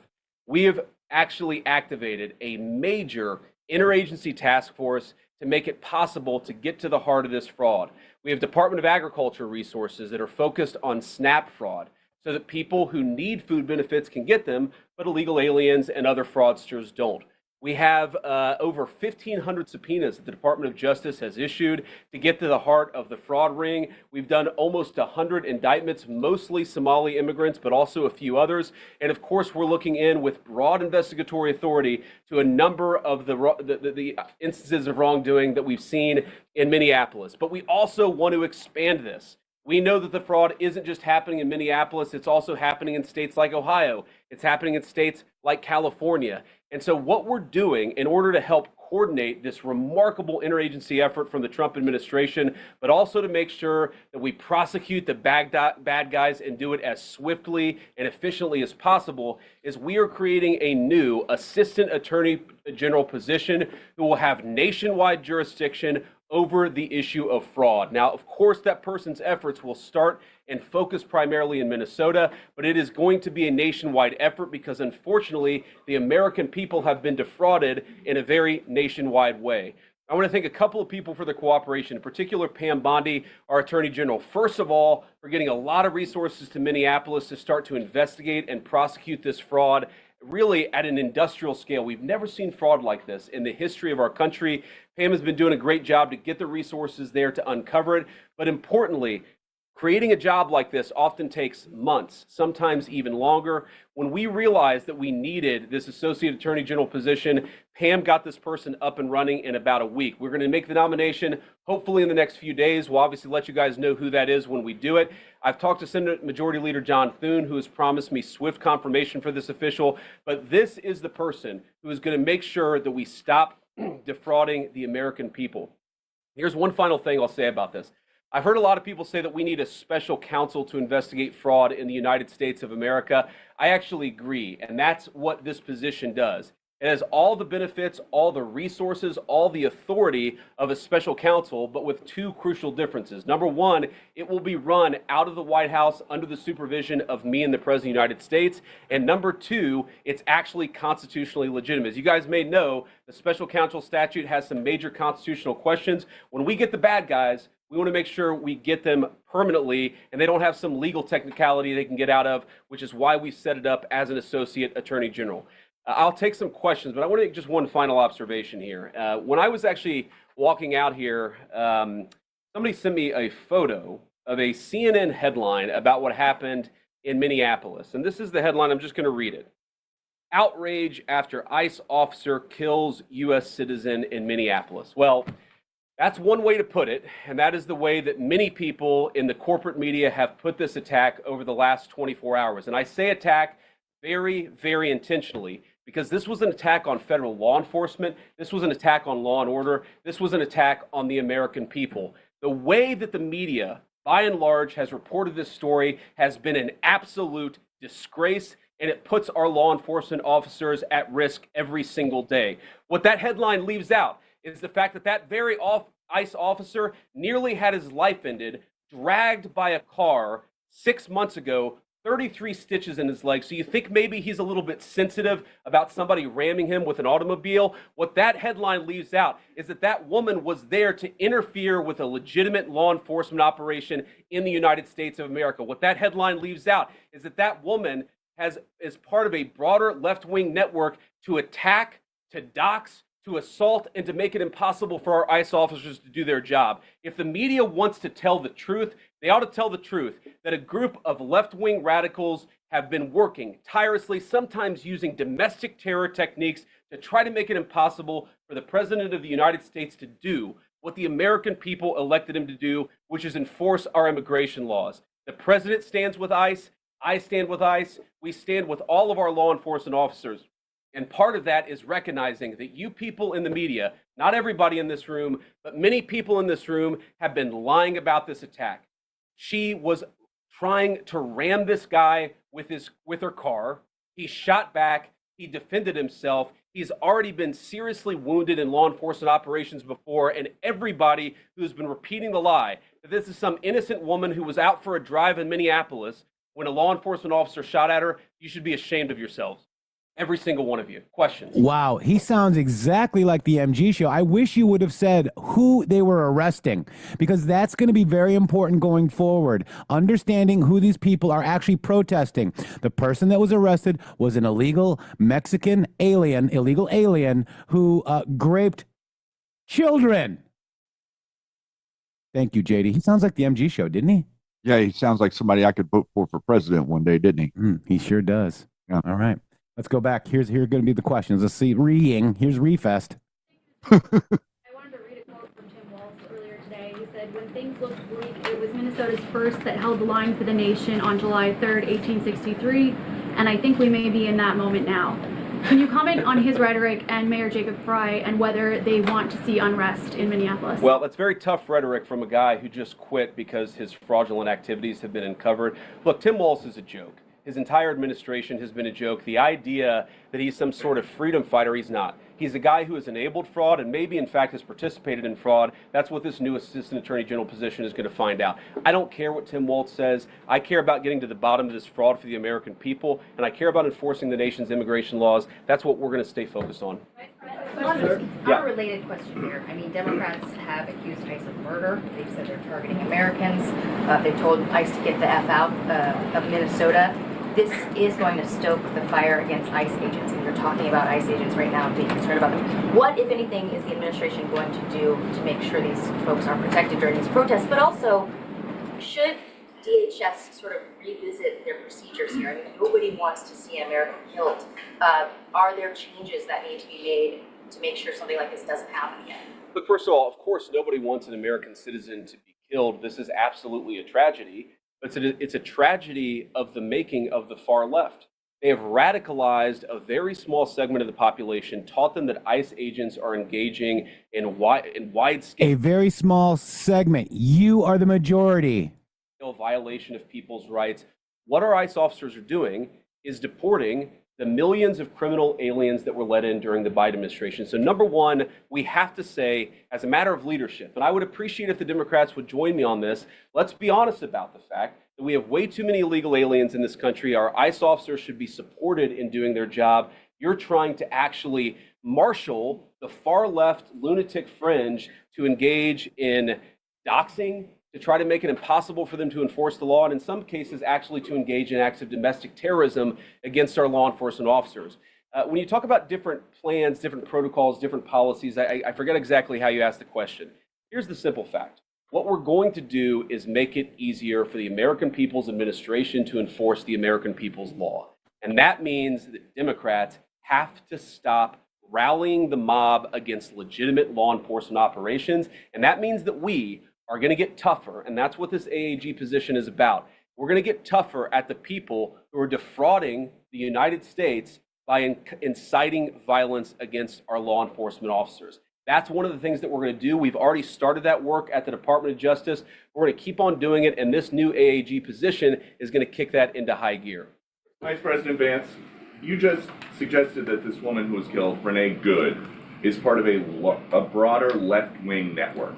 Who do you think is behind this broader left-wing network? Well, it's one of the things we're going to have to figure out, but here's the way that I put it. When somebody throws a brick at an ICE agent, or somebody tries to run over an ICE agent, who paid for the brick? And who told protesters to show up and engage in violent activity against our law enforcement officers? You see, just with this most recent terrible incident in Minneapolis, you see friends of this woman's or other people who are eyewitnesses saying basically that she was there to engage in obstruction of a legitimate law enforcement operation. How did she get there? How did she learn about this? There's an entire network, and frankly, some of the media are participating in it, that is trying to incite violence against our law enforcement officers. It's ridiculous, it's preposterous, and part of our investigatory work is getting to the bottom of it. Who's funding it, who's supporting it, who's cheerleading it, and of course, if there's illegal activity related to that, we're going to get to the bottom of that and prosecute it where we can. Vice President, thank you for taking questions today. Is there a risk with you describing her as a deranged leftist, talking about very specific facts of these events, when an investigation is just beginning? Are you preempting a thorough investigation by drawing such conclusions? And have you received any information beyond the videos we've seen publicly about this individual, her specific acts, that has informed your point of view? Well, first of all, the Department of Justice is going to investigate this. The Department of Homeland Security is already investigating this. But the simple fact is, what you see is what you get in this case. You have a woman who is trying to obstruct a legitimate law enforcement operation. Nobody debates that. You have a woman who aimed her car at a law enforcement officer and pressed on the accelerator. Nobody debates that. I can believe that her death is a tragedy, while also recognizing that it's a tragedy of her own making and a tragedy of the far left who has marshaled an entire movement, a lunatic fringe, against our law enforcement officers. I think what is clearly happening here, and it's going to keep on happening unless the Democrats wake up and say, you know what? You don't have to agree with our immigration policies. You don't have to agree with what the president or the vice president believe about immigration enforcement. But why don't you take this to the ballot box? Why don't you vote? Why don't you organize? Instead, what some of them are doing is encouraging people to get violent with our law enforcement officials. It's disgraceful and it's got to stop.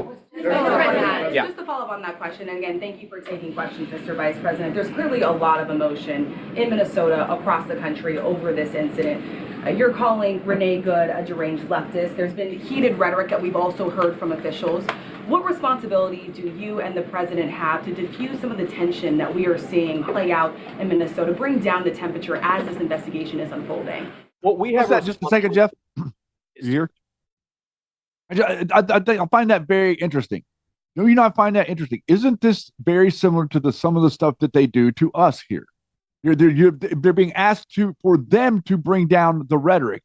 There's no bringing down the rhetoric from the idea that we're going to go get and remove illegal immigrants. That's not rhetoric. That is law.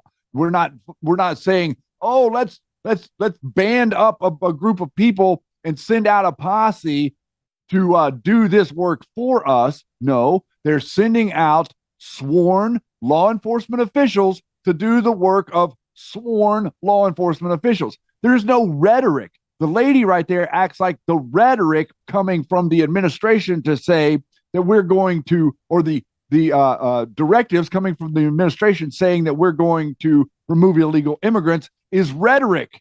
No, that is not rhetoric. Rhetoric is what you're doing by acting like that this lady had some sort of a right as an American to be impeding law enforcement. That is rhetoric. No one thinks that. No one in their right mind would go down on the street and interfere. Think about if you've ever been to a concert or something and the law enforcement are in the crowd trying to arrest somebody. You don't go through and grabbing at their gun. You don't go through pushing on them. You don't go through trying to grab the person away from them and help them flee, okay? These things are rhetoric that the media is doing, but look at the spin coming from the question. I just find it very interesting the way that they act as the victim whenever they're actually the perpetrator.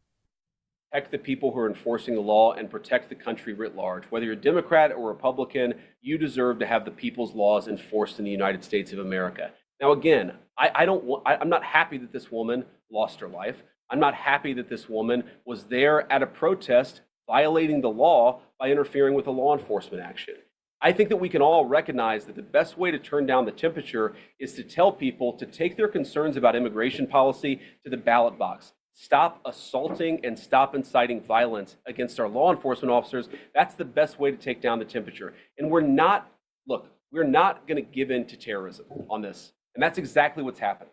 People trying to antagonize, to commit acts of violence. They throw bricks at them. Sometimes they shoot at them. Sometimes they dox them. Sometimes they go to their place of residence and harass their families. This is classic terrorism. And we cannot say that when a far left fringe is inciting violence against our brave law enforcement officials, that we're no longer going to enforce the law. That's rewarding the very people who are engaged in this garbage. The actual reward that they just got is a new assistant attorney general who is going to prosecute and investigate this stuff even more aggressively than before. Yeah. Thank you. Thanks for taking my question. So the head of Minnesota's investigations agency says that the U.S. Attorney's Office has essentially cut off the state investigations agency's access to the investigation. What is the precedent for that, and why shouldn't the Minnesota officials on the ground have access and evidence to work on this investigation? First of all, I wish the state officials in Minnesota would investigate why you have so many people who are using their vehicles and other means to actually interfere with a legitimate law enforcement operation. The precedent here is very simple. You have a federal law enforcement official engaging in federal law enforcement action. That's a federal issue. That guy is protected by absolute immunity. He was doing his job. The idea that Tim Walz and a bunch of radicals in Minneapolis are going to go after and make this guy's life miserable because he was doing the job that he was asked to do is preposterous. The unprecedented thing is the idea that a local official can actually prosecute a federal official with absolute immunity. I've never seen anything like that. It would get tossed out by a judge. So what I'd like Minnesota to focus on is the real issue that they're encouraging people, Minneapolis officials are encouraging people to commit violence against ICE officials. It's ridiculous. It's got to stop. Perfectly said. Thank you. You said earlier that there's a left-wing network to attack, to dox, to assault, and make it impossible for ICE officers to do their job. You told my colleague just now that there's an investigation going on into that network. Yep. So if everything that you say is true, how does being part of that network justify being shot? Well, being part of the network doesn't justify being shot, but ramming an ICE officer with your car, that's what justifies being shot. It's not a good thing, by the way, but when you force somebody to engage in self-defense, it's almost a preposterous question. I'm not saying that funding some of this stuff justifies capital punishment. Nobody would suggest that. The reason this woman is dead is because she tried to ram somebody with her car and that guy acted in self-defense. That is why she lost her life, and that is the tragedy. Now, there may be other violations of the law and other penalties that are associated with those violations of the law. For example, if you are funding violence against our law enforcement officers, I'm not a prosecutor. My guess is that's not the sort of thing that earns capital punishment, but it should sure as hell earn you a few years in prison if you're funding the effort to try to assault our law enforcement officers. I'm sorry, guys, what's going on here? You guys are meant to report the truth. How have you let yourself become agents of propaganda of a radical fringe that's making it harder for us to enforce our laws? You just asked me a question that presumed that the reason why this woman died is because she was engaged in legitimate protest. She tried to run somebody over with her car, and the guy defended himself when that happened. Next question. Wow, guys. I said next question. Vice President, I mean, you presumably watched the video yourself. There's not the slightest doubt in your mind, having viewed it, that the victim, you still believe that she deliberately tried to ram him despite seeing this video? Yes. Look, I don't know what. Look at the British guy. Ed, and obviously we're not going to get the chance to ask this woman what was going on. What I am certain of is that she violated the law. What I am certain of is that officer had every reason to think that he was under very serious threat for injury or in fact, his life. What I'm certain of is that she accelerated in a way where she ran into the guy. I don't know what was in her heart and what was in her head, but I know that she violated the law, and I know that officer was acting in self-defense. It raises an interesting point, though. Look, if people want to say that we should have a legitimate debate about, what was she really doing, right? Was she panicking when she drove into this officer, or was she actually trying to ram him? That's a reasonable conversation. What's not reasonable is for so many of you to plaster all over the media that this was an innocent woman and that the ICE agent committed murder, which is what many of you have said explicitly and some of you have said implicitly. That's what I have an objection to. The idea that this was not justified is absurd, and I think everybody knows it in their heart. Yeah. Mr. Vice President, in the green jacket. Taking down the temperature, it seems like political violence is ratcheting up and riots could be around the corner. What steps does the administration have planned to try to unite America? Average people on both political sides are so tired of fighting with each other, and I think all the journalists in this room could agree with me that we don't want to be part of the problem. Do you have any words to unite America? I know you don't want to be a part of the problem, and I think that's true of a lot of you. I'm not sure it's true for everybody, because the reporting over this has been one of the biggest scandals I've ever seen in media. I've never seen a case so misrepresented and misreported when you have a guy who was defending himself and is now being treated as some sort of federal assassin by so many of the people in this room. First of all, let me say about crime. You mentioned violence. One of the things we're proudest about is that you saw violent crime over the last year drop by 20%. Why is that drop by 20%? Is it because we're attacking our law enforcement officers, or is it because we in the administration are empowering our law enforcement officers to enforce the law? I think that's one of the ways you take down the temperature, is you make people feel more secure and safe in their person and property. That's why we care so much about protecting our law enforcement, because it accrues to the benefit of the entire national community. I think that we can absolutely talk about the ways in which we can lower the temperature by discussing differences in a reasonable and rational way. Again, I'm happy to talk with any congressional Democrat or any of you about our immigration policy, about why I think it's necessary, about why I think it's in the best interest of the country, about why the President of the United States was elected to actually enforce the border for the first time in at least 4 years. So Here's the problem. That's not the debate so many people are having. They are actively covering for people who are committing acts of violence against federal law enforcement. It is preposterous. The way to take down the temperature is to stop it. Have your debates about policy. Attack me. Attack the President of the United States. Don't attack our law enforcement officers. They are trying to do the job the American people demanded that they do. That they are not policy actors. I'd like to jump in real quick. They are enforcing the law. They should be treated with a modicum of dignity and respect. And the fact that they're not is why incidents like yesterday happened. The one final point I'll make about this is, look, there's a part of me that feels very, very sad for this woman, not just because she lost her life, but because I think she is a victim of left-wing ideology. What young mother shows up and decides they're going to throw their car in front of ICE officers who are enforcing legitimate law? You've got to be a little brainwashed to get to that point to where you're willing not just to protest, that's fine, not peacefully protest, but throw your vehicle in front of legitimate law enforcement officers and drive your car into them. To get to that point, you have to be, I think, radicalized in a very, very sad way. I certainly wish that she hadn't got there. I know there's an ICE officer right now who very much wishes he was not put in the position where he had to fire a gun to defend his own life. Yeah. Let me jump in there, Jeff, real quick. I'd just like to say to everybody on the heels of what he said there, that there's something very important that I think in America that's getting overlooked, and I'd like for you to have a very firm understanding of it. What is freedom? Okay.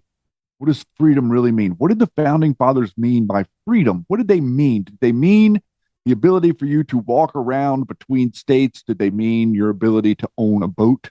Did they mean your ability to talk to whoever you want to talk to? Is that what freedom meant to the founding fathers? Or did it mean something bigger? It meant something bigger. It meant something way bigger. It meant something that is so taken for granted in our society, I can't even begin to describe how much it matters. It's the ability to defend yourself and what belongs to you.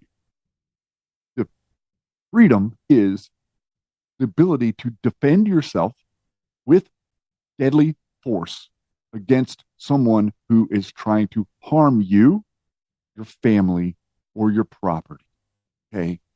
Being able to shoot that person who is encroaching on your space, on your freedom, on your rights is the definition. Self-defense is the definition of freedom. Self-defense in the regard that as a person in law, you're in the right because you defended yourself. In other words, the state looks upon you as someone who defended themselves as the person who is in the right because you were in the process of being wronged when you had to defend yourself. This is what communism is doing to the American left. They are eroding that right down to a nub. That's why you see what Mondami is doing up there in New York. That's why you saw what happened with the gentleman that was on the subway. I think his first name was Danny, that defended the people on the subway. The guy ended up having to die. That was self-defense. He was defending the people on the train, but then he was turned around and targeted. This is very, very crucial for people to understand, and it's very crucial for you to defend this aspect of your society so that other people understand that, you know, the person that's up there in New York, she's saying, oh, well, you know, we're going to be targeting white people to take their houses away. Okay. That's basically essentially saying nothing different than what the British troops said to the American colonists before 1776. And the stuff that Tim Walz is doing is exactly what the Southern Democrats that wanted to keep their slaves started doing during the Civil War. The Civil War was actually about states' rights, but it got twisted into slavery. Okay. So there's all of these different nonsensical aspects to reality that are being played against you right now. But self-defense is the cornerstone of your republic. The ability to defend yourself with deadly force, the ability to defend your family with deadly force, the ability to defend your property with deadly force. That is what is the cornerstone of our republic. Nothing else really means anything if you are not allowed to defend yourself from an encroaching attacker. President, what's your message, following up on that, what's your message to the leaders in Minnesota, the governor of Minnesota, the mayor of Minneapolis, to calm down the situation on the ground, on the streets? What's your message also to those protesters who saw that video in a completely different way than you saw that video? Well, first of all, I think if you watch every angle of that video, there is one angle where if you squint, you can maybe tell yourself that it's not clear what happened. But when you look at all angles of that video, it is very clear that her vehicle went right for the guy. She actually collided with him. And then that's, of course, when he fired his shots. That's obvious, okay? So what I'd say to the protesters is, by all means, protest peacefully, but make this about ideas. Make this about disagreement with our policy. Don't use your protest as a justification or an encouragement for people to go and incite violence and participate in violence against our law enforcement officials. To the people on the ground in Minneapolis, meaning the local officials in Minneapolis, from Tim Walz on down, I'd say, look, why can't you just disagree with a given piece of immigration policy without turning law enforcement into the enemy? And think about, for example, a criminal law, where a police officer goes and arrests somebody because they violated a criminal law. If you're mad about that, go and protest the politician who passed that law. Don't attack the police officer who's just doing their job. We had a wide open border under Joe Biden. I happen to think it's a good thing the President of the United States has closed it down. If you think that's a bad idea, criticize this administration for a policy decision. Don't attack our people for enforcing the law, because I guarantee you go to ICE, there are black people and white people, there are Democrats and Republicans, there are patriotic Americans who are trying to enforce the law. Attack me, lay off of our ICE agents. Yeah, in the blue, all the way, yeah. Yeah, thank you, Mr. Vice President. You called on Tim Walz to resign. Can you lay out the case as to why he should step down? Well, look, I think Tim Walz should resign because it's very clear either that he knew about the fraud in Minneapolis, he knew about the welfare fraud, or at the very least, he looked the other way.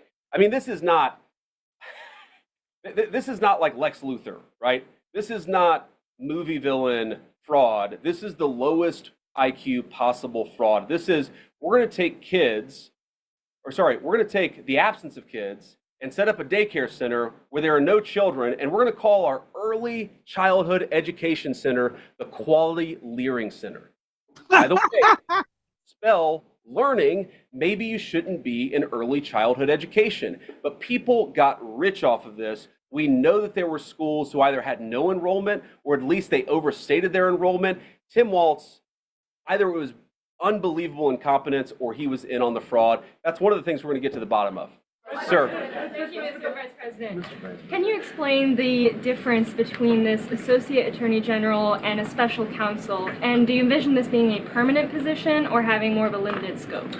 Well, it's going to be permanent until we get to the bottom of what's going on. So I think it's going to last for at least the remainder of the administration. What's different about it from a special counsel is, if you remember, the Jack Smith case where the special counsel was found unconstitutional, one of the big issues there is that that person was not an appointed person, completely aside from all the other issues, that the person was a lunatic and that the case had no merit. There was a fundamental constitutional issue, which is that he had not been appointed by the president and he had not been confirmed by the United States Senate. An assistant attorney general, what that's going to allow us to do is appoint this person, have them confirmed by the Senate. That's one difference. The more substantive difference is that this person is going to be part of a very broad interagency White House that's being led from the President of the United States on down. And that's going to give him the resources, the access to material and information to make this person more effective. I think a lot of people have asked, how are you really going to get to the heart of the fraud? We've been asking ourselves that question for the past couple of months, and we think this is the critical piece at the Department of Justice to really ramp this fraud investigation into high gear.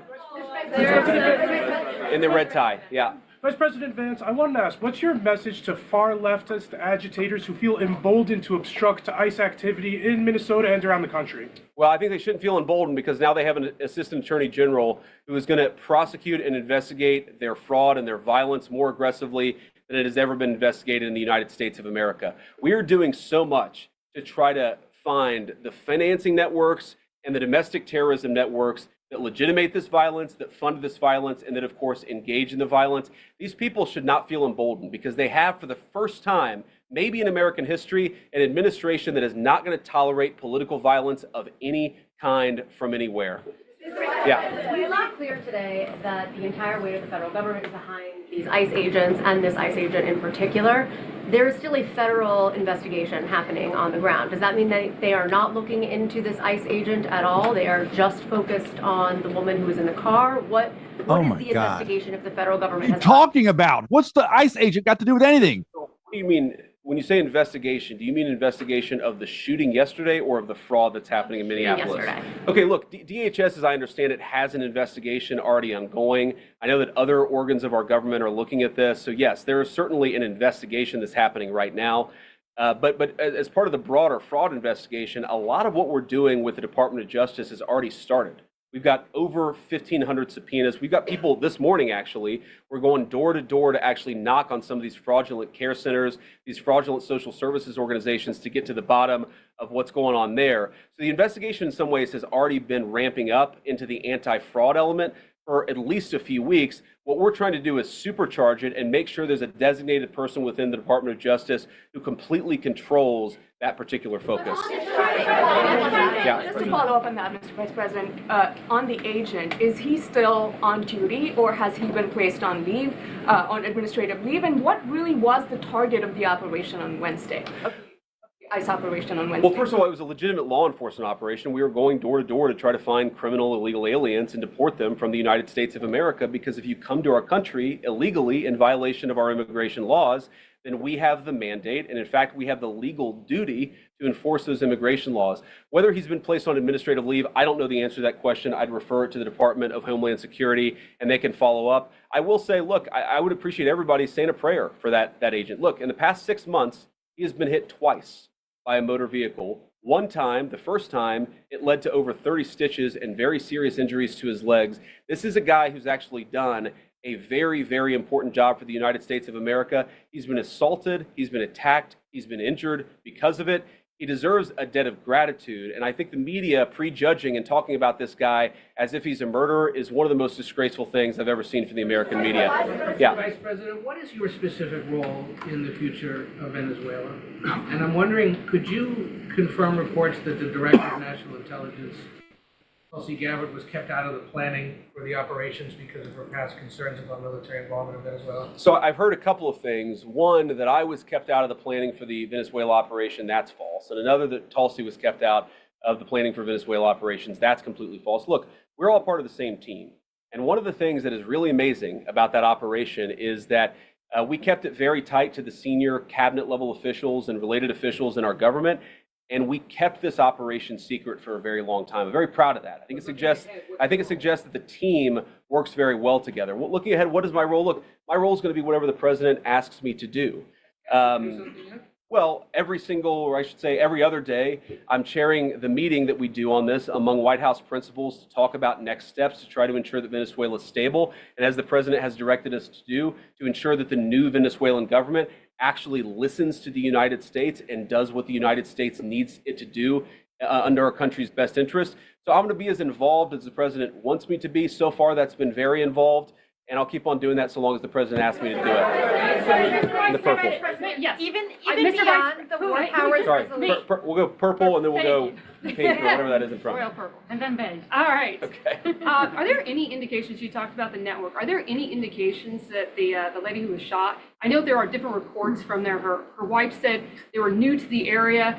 Are there any indications she may have been a paid agitator, and maybe that there are others that were brought to the area, considering everything that's going on in Minneapolis? I wouldn't say that she was paid. I don't have the evidence to say that one way or the other. What I do know is that she was violating the law. And if you just look at the eyewitness accounts, they were saying she was there to prevent the enforcement of the law. She was trying to obstruct a legitimate law enforcement operation. That much is obviously clear. The rest of it, of course, is part of the reason why we investigate this stuff. Yeah. Mr. Vice President, even beyond the war powers resolution today, Congress has bucked President Trump on issues like tariffs. Are you concerned that President Trump is losing his grip on Republicans in the Congress, and what are you going to do about it? No, I'm not concerned at all. First of all, we talked to some of the senators who are going to vote their own way. on this resolution today. Much of their argument was based more on a legal technicality than any disagreement in policy. If you look at the people who actually voted, every single one of them have supported the administration's plan. Second of all, as the president, I believe himself has already said, every president, Democrat or Republican, believes the War Powers Act is fundamentally a fake and unconstitutional law. It's not going to change anything about how we conduct foreign policy over the next couple of weeks, the next couple of months, and that'll continue to be how we approach things. Go ahead. And so we are seeing, regarding Iran, we are seeing the protests in Iran these days. The citizens are begging for help from the U.S. and Israel, naming streets in the city after President Trump. It seems there is an opportunity here that may not come again. Will the United States stand by the citizens of Iran? And if Israel decides to strike again the nuclear sites in Iran, is the U.S. expected to take part? Well, look, we certainly stand by anybody who's engaged in peaceful protest, anybody who's trying to exert their rights for free association and to have their voices heard. Obviously, the Iranian regime has a lot of problems. And as the President of the United States has said, the smartest thing for them to have done, it was true 2 months ago, it's true today, is for them to actually have a real negotiation with the United States about what we need to see when it comes to their nuclear program. I'll let the president speak to what we're going to do in the future, but we certainly stand with anybody across the world, including the Iranian people who are advocating for their rights. I'll take just a couple more questions. Yeah, go ahead. Thank you very much, Mr. Vice President. Concerning Venezuela, how would you assure the Caribbean region that they will remain a zone of peace? Because some member states in the region are concerned. Well, look, the president had a very productive phone call with the president of Colombia yesterday, and we continue to talk at all levels of government with a number of our friends in the Caribbean region. I actually think this is really good for peace in the Caribbean, because when you take away a major source of illegal cartel revenue, which is the cocaine trade, the fentanyl trade, other sources of illicit revenue, you actually remove the power of one of the main destabilizing forces in Latin America and in the Caribbean. I really do think, look, we say it all the time, this is the president of peace. One of the ways that you establish peace in your own hemisphere is to make it clear that the United States is going to be respected, that the United States is willing to take power away from criminal cartel organizations and give it to legitimate governments. That's how we see the future of the Western Hemisphere, and we think it's going to be much more peaceful than it was certainly under Joe Biden. I'll take one more question. Go ahead. Mr. Vice President, thank you. On Greenland, do you have a message for European leaders? Many in Europe reject the idea that the island could be for sale. Well, first of all, Secretary Rubio, I believe, is meeting with the leaders of Denmark and Greenland next week, I want to say it is, but maybe it's the week after that. We'll continue to deliver some of these messages in private, some of them in public, but I guess my advice to European leaders and anybody else would be to take the President of the United States seriously. What has he said about Greenland? Set to the side the crazy overreactions that I've seen from the press and from certain people in Europe. What has the President said? Number one, Greenland is really important, not just to America's missile defense, but to the world's missile defense.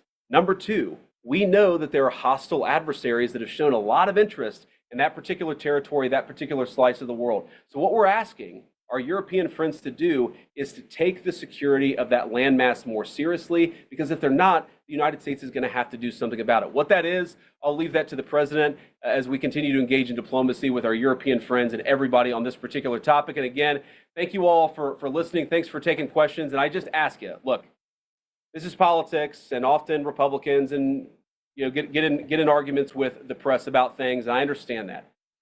I think it's really irresponsible for you guys to go out there and imply or tell the American people that a guy who defended himself from being rammed by an automobile is guilty of murder. Be a little bit more careful. We're going to talk about toning down the temperature, which I know the president wants to do, and I certainly want to do.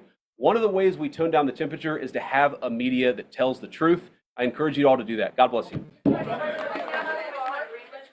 And here we are, a media that tells you the truth right here. Good luck with that. Yeah. No, we're right here. Yeah. Yeah. Hello. Not them. He was like saying it to them, like, no, you won't get it from them. And I was saying, here we are right here. That's what I was saying. Right here. Yes. Yeah. At the MG show. Wow. Great stuff. So we are over time. If you guys can, dig deep and help us out, we really appreciate you. Thank you so much. But I wanted to just show you this real quick before we head out, Shady. This is Donald J. Trump. It looks like he unfollowed a couple of people, and I'm not sure exactly who that is because they don't show you everybody, do they? Okay. All right. Right, But they don't show you everybody on but the it's list. 69 now. It was 70 something, I believe, and somebody can correct me if I'm wrong. But let's go to post 69. Okay. I believe I saw it was like 74 or 72 or something. Yeah. So this is Q post 69. Godspeed to those who will be put in harm's way. You are the bravest men and women on earth. We will never forget. All share one title in common, and that is the title of hero. The Lord is my shepherd, I lack nothing. He makes me lie down in green pastures. He leads me beside quiet waters. He refreshes my soul. He guides me along with the right paths for his name's sake. Even though I walk through the darkest valley, I will fear no evil, for you are with me. Your rod and your staff, they comfort me.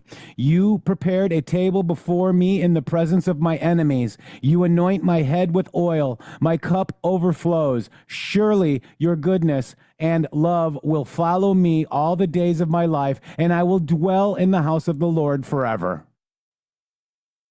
What a great message for all of the great patriots in this country that have decided that the country is important enough to speak up for. Remember how many times that we have said it, or that I have said it specifically.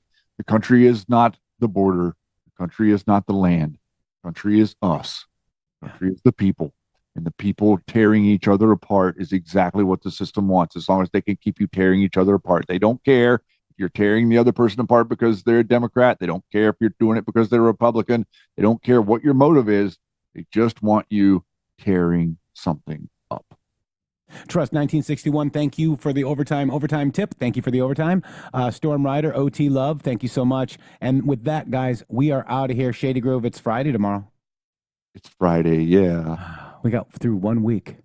Not yet. We still have a day to go. All right. See you guys tomorrow. God bless you all. Please like the show. Please tip if you can. Thank you. GiveSendGo.com/help MG Show. Rumble Wallet. Any way. MG.show/help or support. Thank you for your support, guys. We love you. Much love.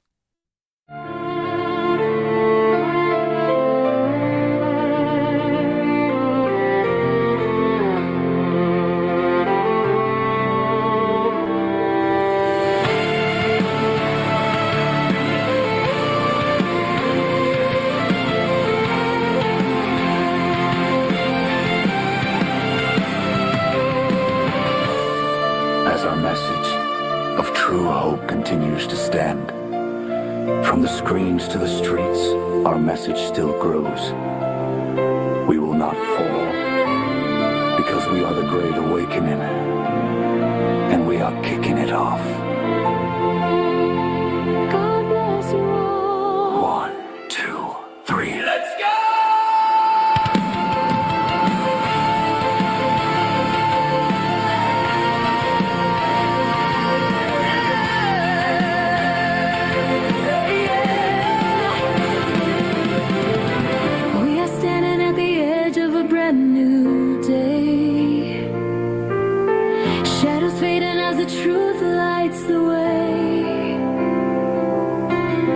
Those who wander lost in endless nights of lies, they will open their eyes to the light of God. A beautiful, brave new world lies ahead, built on courage, no more chains of dread and lies. Hand in hand, we rise as one.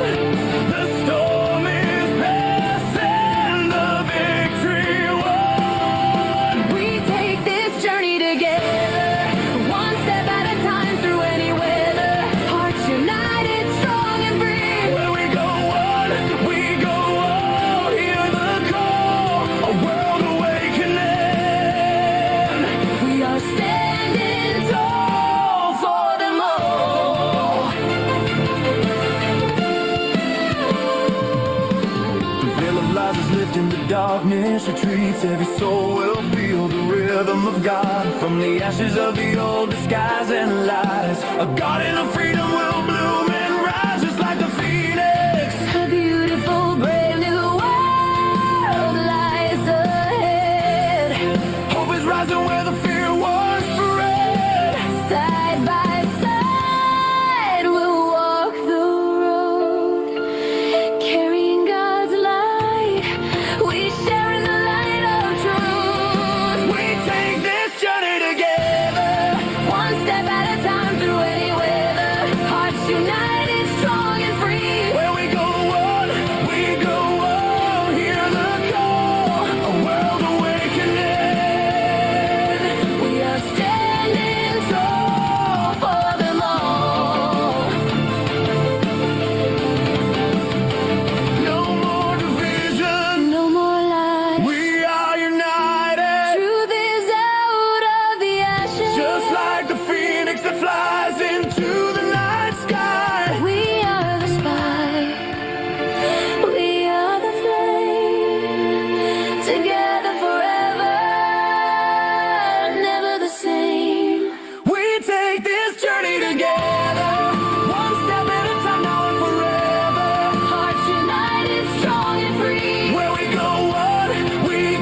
Brave New Dawn.